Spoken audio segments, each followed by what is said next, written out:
Hello everyone, this is Rekha Devnani and welcome back to operation NEET. आज हम लोग बेटा अपना बेहद इंपॉर्टेंट चैप्टर स्टार्ट करने जा रहे हैं, ह्यूमन रिप्रोडक्शन। जैसा कि मैंने आप सभी से प्रॉमिस किया था कि आफ्टर ह्यूमन फिजियोलॉजी हम लोग स्टार्ट करेंगे ह्यूमन रिप्रोडक्शन, एंड आज वो हम लोग स्टार्ट भी कर रहे हैं बेटा। ह्यूमन रिप्रोडक्शन की अगर हम बात करें बेटा, तो ये जितना इंपॉर्टेंट आपके नीट के पॉइंट ऑफ व्यू से है, उतना ही इंपॉर्टेंट ये बोर्ड के पॉइंट ऑफ व्यू से ही है, और उससे ज़्यादा इंपॉर्टेंट ये आपके लाइफ के प्रोस्पेक्टिव से है बेटा। कई सारे मिसकंसेप्शन ऐसे हो जाते हैं अपनी रिप्रोडक्टिव सिस्टम को लेकर के, जो कि आपके इस चैप्टर को पढ़ने के बाद में क्लियर हो जाएंगे। तो ज़्यादा टाइम ना वेस्ट करते हुए चलिए जल्दी से स्टार्ट करते हैं। देखिए बेटा, ह्यूमन रिप्रोडक्शन की अगर हम बात करें, और सिंपली अगर हम सिर्फ रिप्रोडक्शन की क्यों ना बात करें, सबसे पहले अगर हम रिप्रोडक्शन की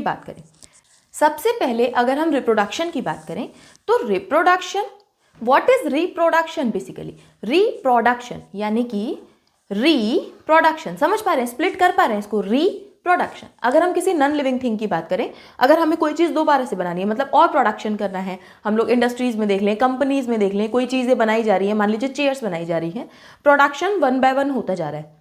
अगर मान लीजिए एक ऐसी फैक्ट्री है, एक ऐसी कंपनी है जहां पर चेयर्स का प्रोडक्शन सप्लाई हो रही है, मार्केट में चेयर्स का प्रोडक्शन होता जा रहा है, एंड एक टाइम पर वो रोक दिया गया है, तो इस टाइम पर क्या होगा? मार्केट में अब उन चेयर्स की अवेलेबिलिटी कम हो जाएगी, एंड अल्टीमेटली एक ऐसा टाइम आएगा जब मार्केट में वो चेयर्स अवेलेबल नहीं होंगी।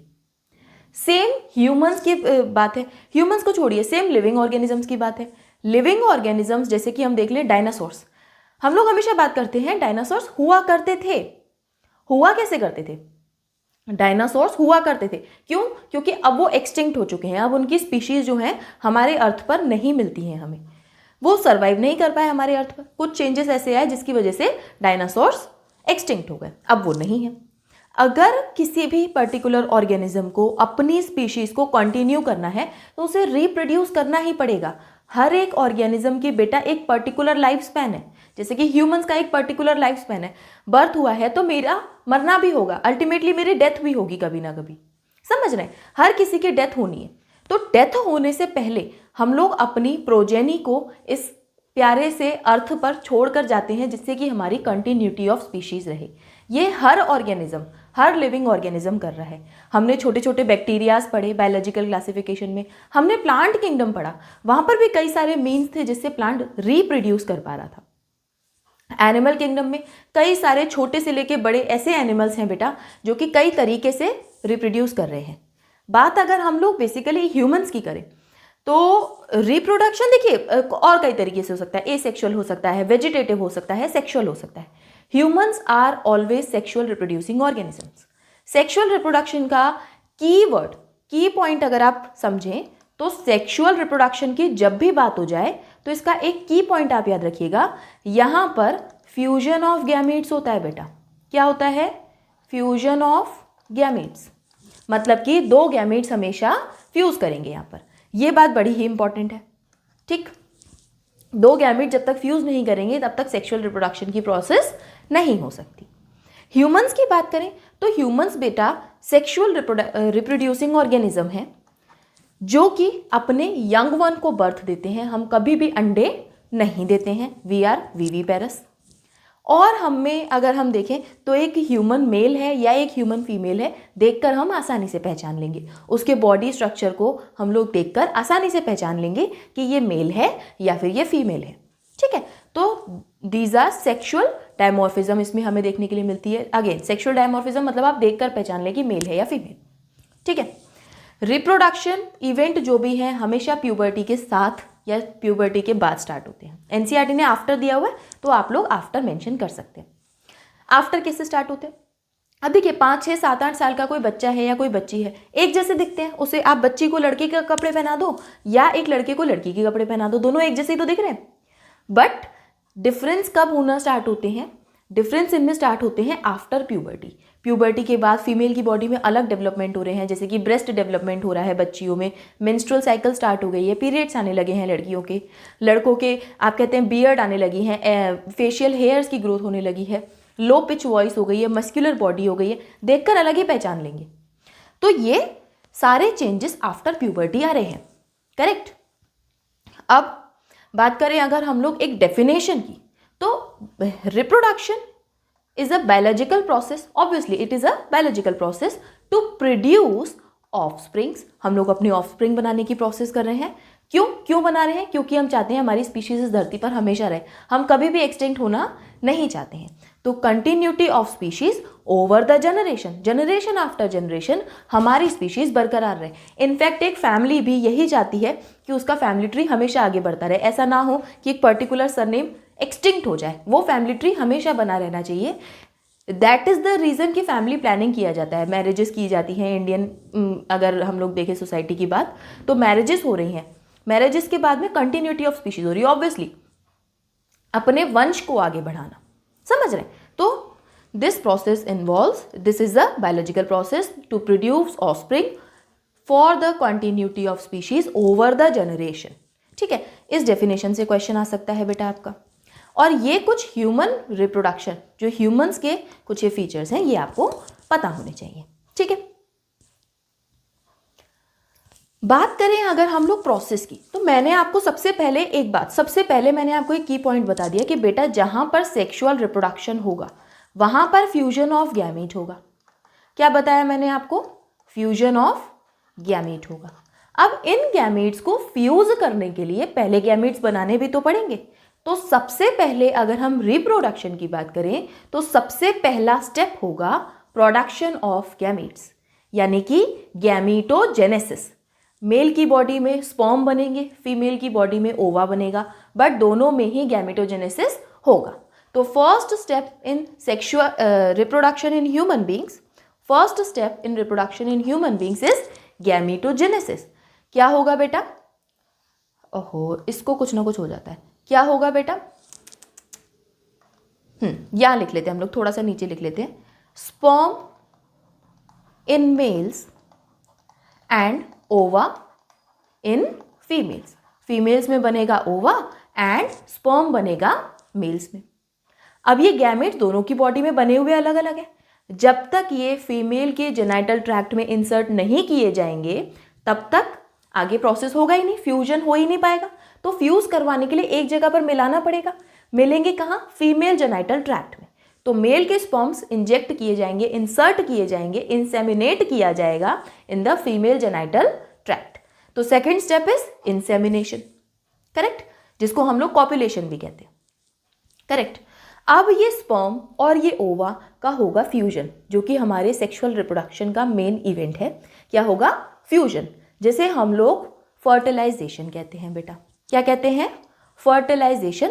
मतलब फ्यूजन ऑफ स्पर्म लिख लेते हैं, स्पर्म एंड ओवा. करेक्ट. या फिर मेल एंड फीमेल गैमेट्स, कुछ भी आप लिख सकते हो. स्पर्म एंड ओवा का क्या होगा? फ्यूजन. अब ये फ्यूजन होके obviously gametes are haploid. Haploid gametes जैसे ही फ्यूज होंगे ये बना देंगे क्या? जाइगोट. क्या बन जाएगा बेटा? जाइगोट, जो कि होगा 2n.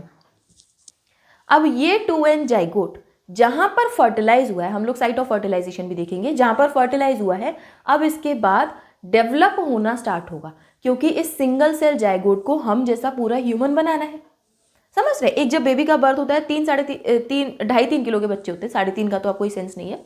2.5 से 3 किलो के बच्चे होते हैं. तो 2.5 से 3 किलो का जो फुल्ली कंप्लीट बॉडी का एक बेबी डेवलप होगा, एक सिंगल सेल जाइगोट से तो डेवलप होगा. पहले कुछ स्टेजेस आएंगी. ये सिंगल सेल जाइगोट थोड़ा सा कुछ मल्टीसेलुलर स्ट्रक्चर बनाएगा और अल्टीमेटली एक ये स्ट्रक्चर बना लेता है बेटा, जिसे हम कहते हैं ब्लास्टोसिस्ट. और अब ये ब्लास्टोसिस्ट जो यूटेरस है, जो वूम्ब ऑफ मदर है, जो मदर का वूम्ब है जहां पर बेबी डेवलप होता है, इस टाइप का स्ट्रक्चर है बेटा, इस टाइप का स्ट्रक्चर है. ठीक है.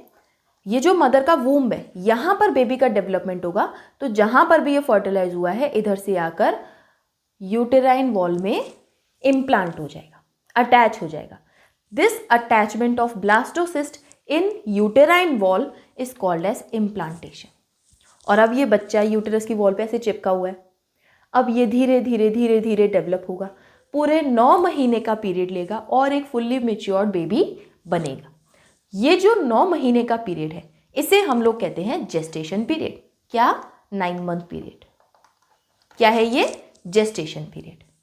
और आफ्टर द 9 मंथ्स एक मेच्योर बड़ा ही प्यारा सा क्यूट सा बेबी डिलीवर हो जाएगा। एंड इस प्रोसेस को हम लोग कहते हैं पार्चुरेशन, यानी कि डिलीवरी ऑफ द बेबी। समझे? इतनी बात सभी को क्लियर है? These are the steps in the process of reproduction. Main event मैंने आपको बताया, main event in sexual reproduction is fertilisation. समझ रहे? तो फर्टिलाइजेशन के पहले इवेंट्स को हम लोग ये कह सकते हैं, these are pre fertilisation event, pre fertilisation, and these are post fertilisation कह सकते हैं हम। ठीक, तो ऐसे भी कई जगह आपको पढ़ाया जाएगा कि प्री फर्टिलाइजेशन इवेंट्स क्या हैं एंड पोस्ट फर्टिलाइजेशन इवेंट्स क्या हैं। और फर्टिलाइजेशन तो है ही main event of sexual reproduction. इतनी बात सभी को क्लियर है? आराम से इसको देख लीजिए, दीज आर द स्टेप्स, इसी तरीके से लिख लीजिए। एनसीईआरटी में कहाँ दिया हुआ है मैं आपको बता देती हूँ। उससे पहले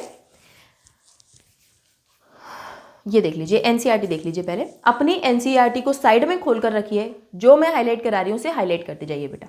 देखिए क्या करना है आपको, जो मैं हाईलाइट करवाऊंगी उसे हाईलाइट करते जाएंगे। देख ली, as you are aware humans are sexually reproducing and viviparous. दोनों बातें आ गई यहां पर। Reproductive event in humans include formation of gamete, यानी कि first step is gametogenesis, sperm in male and ovum in females. दूसरा, transfer of sperm into female genital tract, जिसे हम लोग इंसेमिनेशन कहते हैं। अब क्या होगा, fusion of male and female gamete, जिसे हम लोग फर्टिलाइजेशन कहते हैं, leading to the formation of zygote. अब ये जाइगोट डेवलप होकर ब्लास्टोसिस्ट बनाएगा and development of blastocyst and attachment to the uterine wall. Uterine wall में अटैच हो गया ब्लास्टोसिस्ट और अब डेवलप होगा, दिस इज इम्प्लांटेशन। और अब एम्ब्रियोनिक का जो एम्ब्रियो है उसका जो डेवलपमेंट होगा 9 महीने तक, दैट इज जेस्टेशन। एंड इसके बाद में हो जाएगी डिलीवरी, जिसे हम लोग कहते हैं पार्चुरेशन। समझे? स्टेप बाय स्टेप आपको इसे नोट डाउन कर लेना है। अब इसके बाद में इन्होंने आगे बताया है कि you have learned that these reproductive events occur after puberty. अगर ड्यूरिंग प्यूबर्टी आ जाए बेटा क्वेश्चन में तो गलत कर दीजिएगा, नहीं वो गलत हो जाएगा। आफ्टर प्यूबर्टी एनसीईआरटी ने लिखा है तो हमें आफ्टर प्यूबर्टी ही मार्क करना है बेटा। यही तो एनसीईआरटी की खास बात है कि ऐसे ही जगहों पर आपसे क्वेश्चंस वो ऐसे कर लेती है कि आप हो जाते हैं कंफ्यूज। आफ्टर प्यूबर्टी अच्छे से मार्क कर लीजिएगा, ठीक है। मैंने आपको बताया भी है इससे पहले क्लासेस में, मैंने आपको पहले इससे क्लासेस में बताया भी है कि जहाँ पर आफ्टर, बिफोर इस टाइप के वर्ड्स आ जाए वो बड़े इंपॉर्टेंट है एनसीईआरटी के, ठीक है। There are remarkable differences between reproductive events in males and females. जैसे कि स्पर्म फॉर्म होते हैं मेल्स में बेटा पूरी लाइफ में। ओल्ड एज क्यों ना हो जाए, 70, 80, 90 साल के क्यों ना हो जाए, उनमें स्पर्म प्रोडक्शन चलता ही रहता है अंटिल द नेचुरल डेथ। समझे? जबकि फीमेल्स का केस है थोड़ा सा अलग।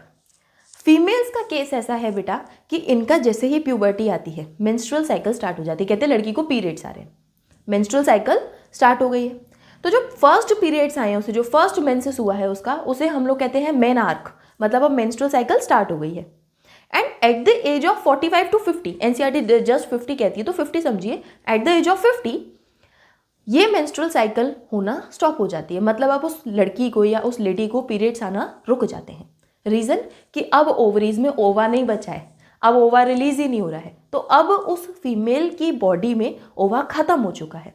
ओवा जहाँ खत्म हो चुका है अब वो कभी भी कंसीव नहीं कर सकती, अभी वो कभी भी प्रेग्नेंट नहीं हो सकती है, ठीक है। जबकि मेल्स की बात की जाए तो वो कभी भी इंसेमिनेट करेंगे, उनके सीमेन में हमेशा स्पर्म्स मिलेंगे, हमेशा प्रोडक्शन होता रहेगा। जबकि फीमेल की बॉडी में नंबर ऑफ ओवा लिमिटेड है। प्यूबर्टी से स्टार्ट होंगे, 50 की एज तक चलेंगे, इसके बाद में खत्म, ठीक है। यही चीज है, sperm production continues even in old man but the formation of ovum ceases in women around the age of 50। अब अगेन इस एनसीईआरटी के इस लाइन को बेटा आप लोग ऐसे लिख लीजिए जैसे कि ये आपका मंत्र है, अराउंड द एज ऑफ 50। समझ रहे हैं? अराउंड द एज ऑफ 50, ठीक। Let us examine the mail and female reproductive system. अब ये कह रहे हैं कि चलो मेल और फीमेल रिप्रोडक्टिव सिस्टम को पढ़ लेते हैं कि कैसा कैसा है।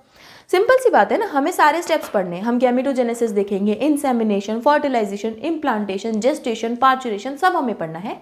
बट उससे पहले ये जो सबसे पहला स्टेप है गैमेटोजेनेसिस। तो जब गैमेट्स बन रहे हैं बेटा, जो गैमेट्स बन रहे हैं बेटा, इन गैमेट्स को बनाने के लिए जो सेक्स ऑर्गन्स प्रेजेंट है वो भी तो हमें देखना है। ये सारी प्रोसेसेस किस तरीके से होंगी, किस टाइप के स्ट्रक्चर है मेल की बॉडी में, फीमेल की बॉडी में, ये हमें देखना है। तो सबसे पहले हम पढ़ेंगे मेल रिप्रोडक्टिव सिस्टम, इसके बाद में हम लोग पढ़ेंगे फीमेल रिप्रोडक्टिव सिस्टम। और मेल रिप्रोडक्टिव सिस्टम के साथ में मैं आपको स्पर्म फॉर्मेशन यानी कि स्पर्मेटोजेनेसिस भी पढ़ाऊंगी। एनसीईआरटी को अगर आप देखो तो थोड़ा सा डिफरेंस है वहाँ पर। एनसीईआरटी में पहले मेल रिप्रोडक्टिव सिस्टम दिया है, फीमेल रिप्रोडक्टिव सिस्टम दिया है, फिर गैमेटोजेनेसिस दिया है जिसमें मेल एंड फीमेल के दोनों के गैमेट्स फॉर्म करते हुए दिखाए हैं, एंड इसके बाद में दिया हुआ है fertilisation and post fertilisation events. मैं आपको पढ़ाना तो एनसीईआरटी बेस्ड ही है बेटा, कंप्लीट पढ़ना आपको एनसीईआरटी ही है, बट हम लोग क्या करेंगे, मेल रिप्रोडक्टिव सिस्टम के साथ में spermatogenesis and structure of sperm वहीं पढ़ डालेंगे। फीमेल रिप्रोडक्टिव सिस्टम के साथ में हम लोग oogenesis, स्ट्रक्चर ऑफ ओवा, मेंस्ट्रुअल साइकिल, मैमरी ग्लैंड, सब वहाँ पढ़ डालेंगे। इसके बाद में जो बचेगा हमारा सिर्फ और सिर्फ फर्टिलाइजेशन और उसके बाद के जो भी इवेंट्स है वो सब बचेंगे। करेक्ट। तो चलिए फटाफट से स्टार्ट करते हैं मेल रिप्रोडक्टिव सिस्टम। अच्छा, इससे पहले ना एक चीज़ और ये देख लो, प्राइमरी सेक्स ऑर्गन क्या होते हैं और सेकेंडरी सेक्स ऑर्गन क्या होते हैं। क्वेश्चन आ जाता है इस पर बच्चे, अरे मैम प्राइमरी सेक्स ऑर्गन हम किन्हें कहें। तो देखिए बेटा, कोई भी ऐसा ऑर्गन जो कि गैमीट बना रहा है या फिर सेक्स हार्मोन बना रहा है उसे हम लोग प्राइमरी सेक्स ऑर्गन कहते हैं। जैसे कि मेल्स के केस में हो जाएंगे टेस्टिस एंड फीमेल के केस में हो जाएंगे ओवरीज। ठीक। एंड इसके अलावा है सेकेंडरी सेक्स ऑर्गन, जैसे कि जहाँ पर फर्टिलाइजेशन हो रहा है, इम्प्लांटेशन हो रहा है, ट्रांसफर ऑफ स्पर्म हो रहा है, डेवलपमेंट हो रहा है, ये सारी प्रोसेसेस होंगी सेकेंडरी सेक्स ऑर्गन्स में। करेक्ट। अब आ जाइए मेल रिप्रोडक्टिव सिस्टम में। मेल रिप्रोडक्टिव सिस्टम लोकेटेड कहाँ है? अच्छा, इससे पहले जितने भी हम लोग सिस्टम पढ़ के आए ह्यूमन फिजियोलॉजी में, हम लोग ने रेस्पिरेटरी सिस्टम पढ़ा, हम लोग ने सर्कुलेटरी सिस्टम पढ़ा, हम लोग ने एक्सक्रीटरी सिस्टम पढ़ा। ये सारे सिस्टम मेल फीमेल के सेम थे except the length of urethra. बाकी सारा सिस्टम क्या मेल फीमेल की बॉडी बिल्कुल सेम है। डिफरेंस कहाँ आया था? जब हमने एंडोक्राइन सिस्टम पढ़ा था वहाँ पर टेस्टिस एंड ओवरीज में, कि मेल्स में प्रेजेंट होती हैं टेस्टिस जबकि फीमेल्स में प्रेजेंट होती हैं ओवरीज। बस गोनैड्स में डिफरेंस आया था। And this reproductive system makes the difference between mail and female body. समझ रहे? रिप्रोडक्टिव सिस्टम ही तो बना रहा है डिफरेंसेस। एंड एक्सटर्नल जेनिटेलिया जो प्रेजेंट है बाय बर्थ। ठीक। तो male reproductive system, female reproductive system बहुत ज़्यादा डिफरेंसेस होंगे। लोकेशन होगी पेल्विक रीजन में, दोनों की ही। पेल्विक रीजन आपका एब्डोमेन के नीचे वाला जो एरिया है, पेल्विक रीजन में लोकेटेड होंगे mail and female reproductive system, जैसा कि आपको इस इमेज में दिखाई भी दे रहा है। इस एक बार से इसको देख लीजिए। जैसा कि इसमें दिखाई भी दे रहा है कि mail and female reproductive system, इसमें मेल का दिख रहा है कि लोकेटेड कहाँ है बेटा? पेल्विक रीजन में। Pelvis region, pelvic region same thing. Correct. Male reproductive system में इंक्लूडेड है बेटा, एक तो पेयर है आपका टेस्टिस का, पेयर ऑफ टेस्टिस। ठीक। इसके अलावा एसेसरी डक्ट्स हैं, उनसे निकलती हुई कुछ डक्ट्स हैं, कुछ ग्लैंड्स हैं, एसेसरी ग्लैंड्स जिन्हें कहते हैं, और एक्सटर्नल जेनिटेलिया जिसमें आपका आता है पेनिस एंड स्क्रोटम, जिसमें आपकी टेस्टिस लोकेटेड है। करेक्ट। तो ये है बेटा आपका मेल रिप्रोडक्टिव सिस्टम। किस किस तरीके से आपके जो टेस्टिस है इनका स्ट्रक्चर क्या है हमें ये पढ़ना है। टेस्टिस के अंदर स्पर्म कैसे बन रहे हैं हमें ये पढ़ना है। एसेसरी डक्ट्स कौन सी हैं, क्या इनका फंक्शन है, हमें ये पढ़ना है। और एसेसरी ग्लैंड्स कौन सी हैं और इनका क्या फंक्शन है, हमें ये पढ़ना है। और एक्सटर्नल जेनिटेलिया, जो आपके एक्सटर्नल जेनिटेलिया हैं उन्हें हमें पढ़ना है। तो वन बाय वन आ जाते हैं हम लोग। सबसे पहले टेस्टिस पर। Testis are the primary sex organ. Testis are the primary sex organ बेटा। रीजन मैंने अभी आपको बताया कि ये क्या बनाएगा, गैमीट। It produce gamete. ठीक है, ये गैमीट बनाएगा। दूसरा, प्रोड्यूस सेक्स हॉर्मोन्स। क्या बनाएगा बेटा? Sex hormones. इतनी बात क्लियर है कि ये गैमीट भी बनाएगा और ये सेक्स हॉर्मोन्स भी बनाएगा। ठीक। दूसरा आ जाते हैं हम लोग एक्सटर्नल जेनिटेलिया पर। एक्सटर्नल जेनिटेलिया मेल्स के केस में बेटा है पेनिस, ठीक, इधर पेनिस एंड स्क्रॉटम, जो कि हमें एक्सटर्नली दिखाई देता है। अगर हम एक अभी बच्चे का अगर जन्म हुआ है और हम देखें, उसे बता दें कि ये मेल है या फीमेल, तो एक्सटर्नल जेनिटेलिया को ही तो हम देखकर बता सकते हैं कि ये मेल है या फीमेल उस बच्चे को। तो उस बच्चे के जो एक्सटर्नल जेनिटेलिया आपको दिखाई देंगे, एक पेनिस है एंड स्क्रॉटम है, correct. These are external genitalia. Accessory कुछ ग्लैंड्स प्रेजेंट है मेल के रिप्रोडक्टिव सिस्टम में। 3 ग्लैंड्स हैं बेटा, seminal vesicle, prostate gland and bulbourethral gland. Seminal vesicle paired है, मतलब 2 ग्लैंड होंगी ये, ठीक। बल्बोयूरेथ्रल भी पेयर्ड होती है, मतलब ये भी 2 होती है, जबकि prostate is a single gland. And ये आपका नीट का क्वेश्चन हो गया, क्योंकि ये थोड़ी अलग है ना, तो यहीं से क्वेश्चन आ गया कि भाई प्रोस्टेट ग्लैंड क्या पेयर्ड होती है? नहीं, it is a single gland, 1 in number, okay. Accessory ducts की अगर बात की जाए तो आपकी टेस्टिस से अराइज होती हैं, रेटे टेस्टिस आती हैं इसके अंदर, वासा एफ्रेंशिया आती हैं इसके अंदर, एपिडिडाइमिस एंड वास डिफरेंस। अभी आपको नाम देखने में लग रहे होंगे, अगर आपने पहली बार ये नाम देखे हैं तो लग रहा होगा आपको कि अरे मैम ये कैसे याद होंगे, लेकिन अभी जब डायग्राम देखोगे ना तो सब इजीली आप मेमोराइज करते जाएंगे साथ के साथ। ये है आपका मेल का रिप्रोडक्टिव सिस्टम इन NCERT। अगर आप साइड वाइज व्यूज देखें तो ये फर्स्ट डायग्राम है, और अगर आप फ्रंट से देखें तो ये इस टाइप का है। टेस्टिस किस तरीके से लोकेटेड है, कौन सी डक्ट्स जा रही हैं, वो सब आपको यहाँ पर मेंशन है। NCERT का डायग्राम नो डाउट हमारे लिए बहुत ज़्यादा इंपॉर्टेंट है, बट हम पहले अपना एक डायग्राम देखेंगे, उसके बाद में NCERT पर आ जाएंगे। इसमें गलत क्या बात है, समझ रहे हैं? तो सारा फोकस यहाँ ले आइए बेटा, इसको ड्रॉ करिए और इसके साथ के साथ लेबलिंग करते जाइए। NCERT की आपको बहुत अच्छे समझ में आ जाएंगी। सबसे पहले देखी जाए तो आप ना ये आपको लेज़र लाइट दिखती रहेगी, इधर से समझ आ जाएगा। लेबलिंग मैंने ऑलरेडी की हुई है यहाँ पर। ये जो आपको ओवल टाइप के स्ट्रक्चर दिखाई दे रहे हैं, ये क्या है आपकी टेस्टिस, पेयर्ड होती हैं, ठीक है, एक ही सैक में होती है जिसे हम स्क्रॉटम कहते हैं, ठीक है। अभी अलग अलग दिखाई होती है, एक सैक के अंदर। क्या है ये? टेस्टिस हैं बेटा। टेस्टिस से अराइज हो रही है एपिडिडाइमिस। एपिडिडाइमिस बेटा हाईली कॉइल्ड स्ट्रक्चर है आपके रिप्रोडक्टिव सिस्टम का। हाईली कॉइल्ड आपकी जो एसेसरी ग्लैंड डक्ट्स हैं, इनमें ये हाईली कॉइल्ड स्ट्रक्चर है, लिख लेते हैं यहाँ पर। एपिडिडाइमिस इज हाईली कॉइल्ड, ठीक है, बहुत ही बिल्कुल ऐसे कॉइल्ड स्ट्रक्चर होता है, हाईली कॉइल्ड। यहाँ लिख देती हूँ मैं, आप भी लिख लीजिएगा बेटा, क्योंकि साथ के साथ जब भी आप डायग्राम में चीज़ें मेंशन करते हैं तो वो लर्निंग में बहुत ज़्यादा इजी हो जाता है। सॉरी, इधर देखिए, एपिडिडाइमिस इज हाईली कॉइल्ड।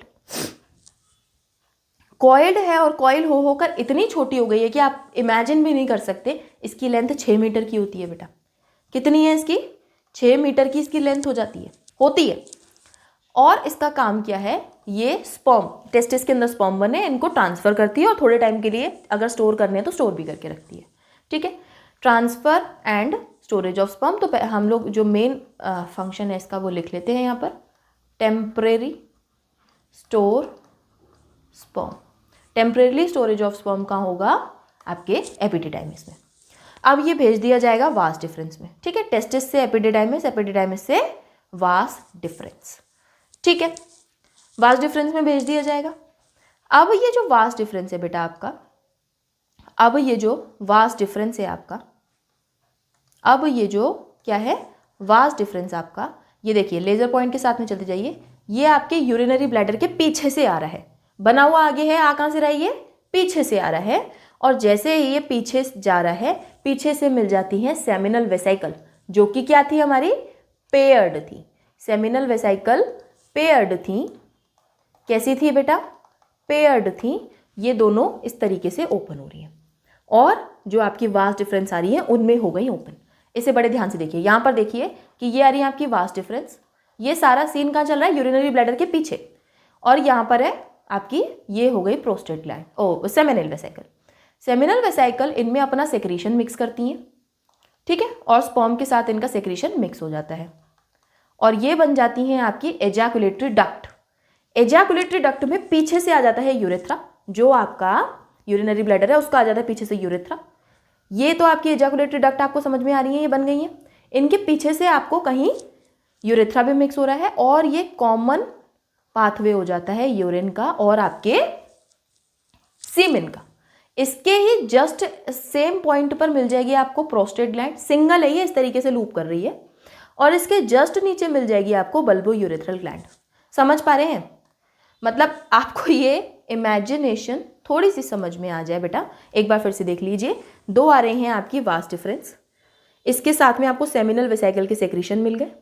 अब ये बन गई एजाकुलेटरी डक्ट। एजाकुलेटरी डक्ट में पीछे से यूरेथ्रा भी ओपन हो गया है, और अब ये कॉमन डक्ट हो गई है, जिसे हम लोग यूरेथ्रा ही कहते हैं, कॉमन डक्ट हो गई है। अल्टीमेटली इसे हम लोग यूरिनोजेनाइटल डक्ट भी कह सकते हैं बेटा, मतलब यूरिन भी यहीं से पास होगा और सीमेन भी यहीं से पास होगा। क्या कहेंगे? Urinogenital duct. इसी में प्रोस्टेट के सेक्रेशन भी सेम टाइम पर मिक्स किए जाएंगे, जस्ट उसके नीचे बल्बो यूरेथ्रल ग्लैंड प्रेजेंट है, उसके भी सेक्रेशन मिक्स किए जाएंगे। ऑब्वियसली स्पर्म बेटा अकेले ट्रैवल नहीं करेंगे, उनके साथ में कुछ लिक्विड मिक्स्ड है, और ये लिक्विड मिक्स करने का काम सेमिनल वेसिकल, प्रोस्टेट ग्लैंड और बल्बो यूरेथ्रल ग्लैंड का ही है, एंड इनके सेक्रेशन की भी बहुत ज़्यादा इंपॉर्टेंस है। ठीक है, तो जैसे ही सेमिनल वेसिकल के सेक्रेशन मिले, अब क्या हो गई है? एजाकुलेटरी डक्ट। एजाकुलेटरी डक्ट में आपका पीछे से यूरेथ्रा भी आ जाएगा। ठीक है, अगेन इसे हम लोग यूरेथ्रा भी कह सकते हैं, यूरिनोजेनाइटल डक्ट भी कह सकते हैं। इसी में आपके प्रोस्टेट, ये it is a prostate and ये पूरा लूप कर रही है इसको, it is a single, prostate is single. ठीक, सिंगल ग्लैंड है, और इसके जस्ट नीचे क्या है? दो bulbourethral gland, it is pair. ठीक, इसमें सेक्रेशन मिक्स किए, अल्टीमेटली ये urethra through the urethral meatus, it is a opening के थ्रू एजैकुलेट हो जाएगा। अब at the same time urine and sperm पास नहीं होंगे बेटा, एक जब एजैकुलेशन सीमेन का होगा उस टाइम यूरिन का नहीं होगा, जिस टाइम यूरिन पास करेगी उस टाइम सीमेन नहीं पास करेगा। ठीक, इट इज योर पेनिस, जो येलो कलर का बना हुआ है बेटा, जो एक्सटर्नल जेनिटेलिया प्रॉपर दिखाई देता है, it is the penis, and penis के आगे थोड़ा सा बल्ज्ड पोर्शन है, थोड़ा सा बल्ज्ड पोर्शन है, जिसे हम लोग ग्लैंस पेनिस कहते हैं। और कुछ नहीं है इसमें नया, ये just a fold of skin है बेटा, just it is a fold of skin, जिसे हम लोग प्रीप्यूस या फिर फोर स्किन भी कह सकते हैं। ठीक है, it is called as prepuce, या फिर इसे हम लोग फोर स्किन भी कह सकते हैं। ठीक, इतनी बात सभी को क्लियर है। अब कुछ रिलीजन में एक प्रोसेस होता है जिसमें बच्चे की ही प्रीप्यूस को रिमूव कर दिया जाता है, या फिर इस फोर स्किन को ही रिमूव कर दिया जाता है, and that removal of prepuce is called as circumcision. इस टेक्निक को हम लोग क्या कहते हैं बेटा? सर्कमसीजन। तो लिख लीजिए ये पॉइंट, सर्कमसीजन। ठीक, क्या है? Removal of prepuce. समझे इतनी बात? Removal of prepuce is the circumcision. Clear है इतनी बातें? कोई दिक्कत किसी बच्चे को? देखिए, ये जो पॉइंट है ना एनसीईआरटी में मेंशन नहीं है, बट मेरे बताने का रीजन यहाँ पर ये है बेटा कि ये आपको कहीं ना कहीं प्रीवियस ईयर क्वेश्चन में मिल जाएगा, और आपके नॉलेज के लिए इतना तो आपको पता होना चाहिए कि जो रिमूवल ऑफ फोर स्किन है, इस प्रोसेस को हम लोग सर्कमसीजन कहते हैं। ठीक है, अब आ जाती है बात पेनिस की। ये जो पेनिस है ना बेटा, इसकी भी कुछ खास बातें लिख लो आप। यहाँ पर जगह बनाकर इसको हम लोग इरेज कर देते हैं। ठीक है, इसको मैं इरेज करना चाह रही हूँ, यहीं पर लिखेंगे हम, इसको हम लोग इरेज कर लेते हैं और यहीं पर इस पेनिस के बारे में कुछ खास बातें लिख लेते हैं। ठीक है, कुछ खास बातें यहाँ पर लिख लेते हैं। ठीक है, पेनिस बेटा, पेनिस का जो फंक्शन है ना, रिप्रोडक्टिव सिस्टम में इंसेमिनेट करने का काम यही करता है। फीमेल की जेनाइटल ट्रैक्ट में इंसर्ट करने का काम, फीमेल की जेनाइटल ट्रैक्ट में इंसर्ट करने का काम यही है। पेनिस ही इंसर्ट किया जाता है, और जो सीमेन है उसे एजैकुलेट जब किया जाएगा फीमेल की जेनाइटल ट्रैक्ट में, तो इंसेमिनेशन किसके थ्रू होगा? पेनिस के थ्रू। करेक्ट, क्या करेगा ये? इंसेमिनेशन। ठीक है, ये क्या करेगा बेटा? इंसेमिनेशन। तो लिख लीजिए, हेल्प्स इन इंसेमिनेशन। ठीक, अपने एनसीईआरटी के डायग्राम में ही लिखना है आपको ये सब कुछ। दूसरी बात, इंसेमिनेट करने के लिए at the time of insemination, या फिर हम लोग कह सकते हैं सेक्सुअल इंटरकोर्स, या फिर हम कह सकते हैं कॉपुलेशन, ये इरेक्ट होता है बेटा। ठीक है, इरेक्ट होगा तभी इंसेमिनेट हो पाएगा, तो इरेक्शन के लिए इसके पास में कुछ टिश्यूज प्रेजेंट होते हैं। ठीक है, जिन्हें हम लोग इरेक्टाइल टिश्यू कहते हैं, इरेक्टाइल टिश्यू कहते हैं। एंड ये जो इरेक्टाइल टिश्यू है बेटा, ये बना हुआ होता है आपके दो टाइप के टिश्यू से। क्या? एक है कॉर्पोरा कैवर्नोसा, कॉर्पोरा कैवर्नोसा, ठीक है। दूसरा है कॉर्पोरा स्पॉन्जियोसम, कॉर्पोरा स्पॉन्जियोसम, ठीक है। तो इरेक्ट करने के लिए, इरेक्शन ऑफ पेनिस के लिए भी एक इरेक्टाइल टिश्यू प्रेजेंट है, जिसकी दो लेयर्स होती हैं, बेसिकली दो टिश्यूज की लेयर होती है, corpora cavernosa and corpora spongiosum. Again अगर आपको ये नाम याद नहीं रहते हैं तो डोंट वरी, एनसीईआरटी में मेंशन नहीं है, बट कभी क्वेश्चन दिख जाए तो कंफ्यूज नहीं होना है, ठीक है। इरेक्शन के लिए इरेक्टाइल टिश्यू प्रेजेंट है, ये तो आपको पता ही होना चाहिए ना। और इंसेमिनेशन में भी आपका पेनिस ही हेल्प करता है। इतनी बात आई होप सभी को क्लियर है। एक बार से मैं आपको फिर से दिखा देती हूँ। टेस्टिस से, ये है टेस्टिस आपकी, ठीक है, जिनमें स्पर्म बन रहा है। एपिडिडाइमिस हाईली कॉइल्ड है, 6 मीटर की होती है और टेम्परेरीली स्टोर करती है स्पर्म्स को। फिर ये ट्रेवल करते हैं वास्ट डिफरेंस के through at the behind the urinary bladder. ये दोनों मिक्स हो जाती हैं किससे? सेमिनल वेसिकल की डक्ट से बन जाती हैं एजैकुलेटरी डक्ट। एजैकुलेटरी डक्ट्स में ही पीछे से आ रहा है आपका urethra and common urinogenital tract बन जाती है, जिसे हम लोग यूरेथ्रा भी कह सकते हैं, यूरिनोजेनाइटल ट्रैक्ट भी कह सकते हैं। एंड इसी में प्रोस्टेट और बल्बोयूरेथ्रल के भी सेक्रेशन मिक्स कर दिए जाते हैं, ठीक है। और again urethra open through urethral meatus, जिसे हम लोग ओपनिंग कहते हैं, ओपनिंग ऑफ यूरेथ्रा।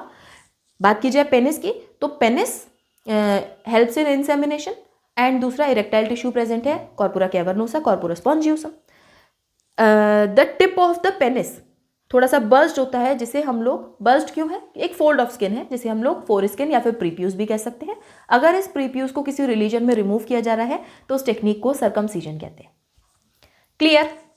जस्ट इतना है आपका रिप्रोडक्टिव सिस्टम। अब देख लीजिए एनसीईआरटी का डायग्राम।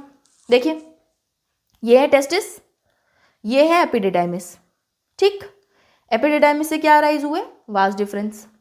ये vas deferens behind the urinary bladder, behind the urinary bladder आपकी इन सेमिनल वेसिकल के सेक्रेशन लेंगे। अब ये बन जाएंगे एजैकुलेटरी डक्ट, यहाँ मेंशन नहीं है। इसमें ये सेक्रेशन लेंगे प्रोस्टेट ग्लैंड का, इसमें ये सेक्रेशन लेंगे बल्बोयूरेथ्रल ग्लैंड का। दिख रहा है ना बेटा पेन? दिख रहा है ना बेटा पेन? इसमें सेक्रेशन लेंगे आप बल्बोयूरेथ्रल ग्लैंड का, और यूरेथ्रा ओपन हो जाएगा थ्रू यूरेथ्रल मीएटस, ठीक है। ओपन किसके थ्रू होगा? यहाँ पर फोल्ड ऑफ स्किन है, जिसे हम लोग ग्लैंस पेनिस या फिर फोर स्किन कह सकते हैं। इट इज अ स्किन और ग्लैंस पेनिस है ये, ठीक है। And this long is penis, ठीक। यूरिनरी ब्लैडर है तो पीछे से इस पे यूरेटर भी तो ओपन हो रहे होंगे, ठीक है, वो भी चीज़ है। इतना हो गया। अब ये वाला जो चीज़ है इसे मैं आपको और डिटेल में बताऊंगी, ठीक। इतनी बात क्लियर है? इसको लेटरल व्यू देख लो एक बार से, इसका एक बार से लेटरल व्यू देख लो। यहां देखो ध्यान से, it is the penis, it is the penis and this one is glans penis, ठीक है। ये आपकी टेस्टिस है, ये आपकी क्या है? एपिडिडाइमिस, ठीक है। ये एपिडिडाइमिस से क्या अराइज हो रहा है? Vast difference. दो हैं ये, पेयर्ड हैं, ठीक है। दोनों टेस्टिस से साइड साइड अराइज हो रही हैं, और ये आपके यूरिनरी ब्लैडर को लूप करके पीछे से अंदर आ रही हैं, यहां तक आ गई। समझे? रेड कलर का पेन दिख रहा है, यहां तक आ गई अंदर। और अब क्या करेंगी ये? अब देखिए, ये है आपकी सेमिनल वेसिकल, इसका सेक्रेशन लिया। अब ये बन गई यहाँ पर एजैकुलेटरी डक्ट्स, दोनों हैं ये यहाँ पर। इधर से ये यूरिन कैच कर रही हैं और यहाँ पर ये कॉमन यूरेथ्रा के फॉर्म में ओपन हो रही हैं। इसी के साथ में इसके पीछे लगी हुई बेचारी, इसको रैप करती हुई बेचारी हमारी प्रोस्टेट तो छुपी गई है, ये रैप करती हुई यहाँ पर प्रोस्टेट बनी हुई है, समझ रहे हैं। और इसके जस्ट नीचे बल्बोयूरेथ्रल, इन सबके सेक्रेशन लेके ये ओपन हो जाएगा थ्रू यूरेथ्रल मीएटस, ठीक। इसके अलावा ये रेक्टम है, ये एनस है, आपकी डाइजेस्टिव सिस्टम का पार्ट है। ये आपकी वर्टिब्रीज है, ये अलग है। इतना है आपका रिप्रोडक्टिव सिस्टम, तो इसको हटा दीजिए, ठीक। सारी लेबलिंग वही है, ये करेक्ट है। इतनी बात सभी को क्लियर है? अब बढ़ जाते हैं हम लोग आगे। ये जो आपकी टेस्टिस हैं बेटा, इन्हीं को अब हमें ध्यान से पढ़ना है, ठीक है। स्ट्रक्चर ऑफ टेस्टिस पढ़ना है। स्ट्रक्चर पढ़ने से पहले बेटा लोकेशन ऑफ टेस्टिस एक बार से देख लेते हैं और फिर स्ट्रक्चर देख लेंगे। लोकेशन की बात की जाए तो रिप्रोडक्टिव सिस्टम तो हालांकि मेल का पेल्विक रीजन में ही है, टेस्टिस बेचारी बाहर लोकेटेड है बॉडी के। टेस्टिस बेचारी बाहर लोकेटेड है बॉडी के। रीजन क्या? टेस्टिस को बाहर क्यों कर दिया है बॉडी के? ठीक है, located outside the body, outside या एब्डोमिनल कैविटी लिख लो, आउटसाइड एब्डोमिनल कैविटी। ठीक, और किसके अंदर है? इन अ पाउच लाइक स्ट्रक्चर, जिसे हम लोग स्क्रॉटम कहते हैं। ठीक है, with in a pouch, with in a pouch called scrotum, या इसे आप स्क्रॉटल सैक भी कह सकते हो। ठीक है, ये स्क्रॉटम को बाहर रखने का रीज़न ये है कि हमारी बॉडी का जो इंटरनल टेम्परेचर है वो हमारी बॉडी में जितने ऑर्गन्स है सबका फंक्शन इजीली हो पा रहा है। बट टेस्टिस के अंदर करना है हमें स्पर्म का production, and production of sperm के लिए हमें चाहिए थोड़ा सा कम temperature as compare to the body. Internal body temperature से थोड़ा सा कम टेम्परेचर चाहिए for the production of sperms. अब स्पर्म बनाने के लिए अगर हमें थोड़ा कम टेम्परेचर चाहिए तो बॉडी के अंदर वो बेटा पॉसिबल नहीं है कि हम टेम्परेचर अंदर कम कर लें। हमें यही करना पड़ेगा कि टेस्टिस को बाहर रख दो, थोड़ा सा कम टेम्परेचर हो जाएगा। ठीक है, तो आपकी बॉडी के जस्ट बाहर लोकेटेड है एक पाउच। आपको मेल रिप्रोडक्टिव, आप जब मेल एक्सटर्नल जेनिटेलियाज देखते हैं तो आपको वही दिखाई देता है, एक पेनिस और एक स्क्रॉटम। इस स्क्रॉटम के अंदर प्रेजेंट है बेटा आपकी टेस्टिस जो कि पेयर्ड है। ठीक है, दिस इज द स्क्रॉटम। ठीक, तो टेम्परेचर मेंटेन, टेम्परेचर कम रखने के लिए कितना कम चाहिए? बॉडी से सिर्फ 2 से 2.5 डिग्री सेल्सियस कम। ठीक है, इट हेल्प्स इन मेंटेनिंग, क्यों? It helps in maintaining 2 to 2.5 degree Celsius lower than normal body temperature.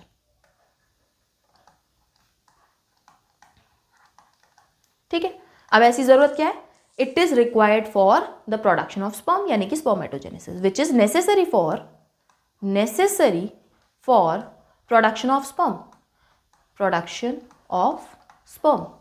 जिसे हम लोग स्पर्मेटोजेनेसिस भी कह सकते हैं, स्पर्मेटोजेनेसिस।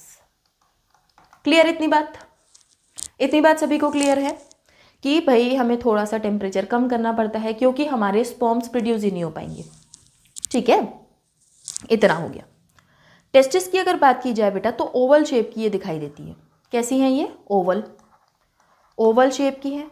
डायमेंशंस की अगर हम बात करें तो लेंथ जो है इसकी, लेंथ होती है बेटा 4 to 5 सेंटीमीटर, जबकि विड्थ होती है इसकी 2 to 3 सेंटीमीटर। ठीक है, लेंथ हो गई 4 to 5 सेंटीमीटर एंड विड्थ होती है बेटा 2 to 3 सेंटीमीटर।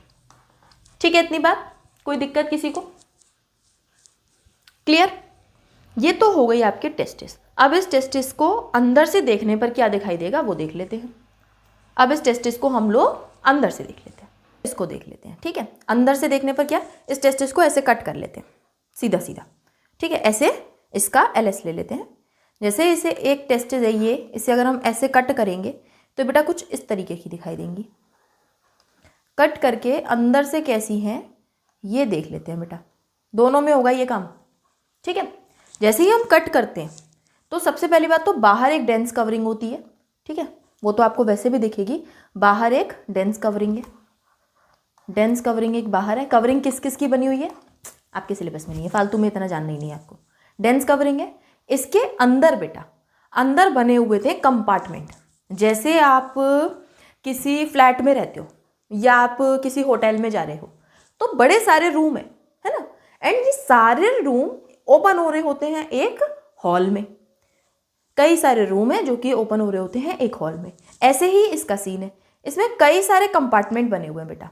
क्या बने हुए हैं? कई सारे कंपार्टमेंट बने हुए हैं जो कि ओपन होते हैं एक कॉमन स्ट्रक्चर में। ठीक है, अब ये जो कंपार्टमेंट्स हैं इन्हें हम लोग कहते हैं टेस्टिक्युलर लोब्यूल्स। क्या है बेटा ये? Testicular lobules. ठीक है, एंड ये टेस्टिक्युलर लोब्यूल एक टेस्टिस के अंदर 250 होते हैं। अगर क्वेश्चन आपको रेंज में आए कि 200 से 250, नहीं, एनसीईआरटी ने 250 ही लिखा है, एग्जैक्ट 250। ठीक है, एनसीईआरटी हमें रेंज नहीं बता रही है तो हम भी यही कहेंगे कि 250 है। ठीक है, कितने हैं? 250। अब इन टेस्टिकुलर लोब्यूल्स के अंदर प्रेजेंट है आपकी सेमिनिफेरस ट्यूब्यूल्स, जो कि हम लोग इससे पहले चैप्टर में देखा था। सेमिनिफेरस ट्यूब्यूल्स में सेल्स होती हैं जो कि हॉर्मोन्स बनाती हैं, वही हम आ गए। जो हमारी सेमिनिफेरस ट्यूब्यूल है कहाँ प्रेजेंट है? इस टेस्टिकुलर लोब्यूल के अंदर। अब ये सेमिनिफेरस ट्यूब्यूल देख लेते हैं कैसे हैं। ठीक है, ये हो गया आपका लोब्यूल, इसके अंदर हम बना रहे हैं सेमिनिफेरस ट्यूब्यूल। क्या बनाई हमने? ये सेमिनिफेरस ट्यूब्यूल कॉइल्ड है बेटा। ये कैसी हैं? ये कॉइल्ड है, बहुत ही कॉइल्ड होती हैं। ठीक है, कॉइल्ड होती हैं ये, इस तरीके से कॉइल्ड होती हैं ये बेटा, बहुत ही ज़्यादा। ठीक है, अब एक आध में बनाए बचा है तो इधर भी बना ही लेना, हमें समझ में आ जाएगा कि ये कितनी प्रेजेंट होती हैं। समझ रहे हैं?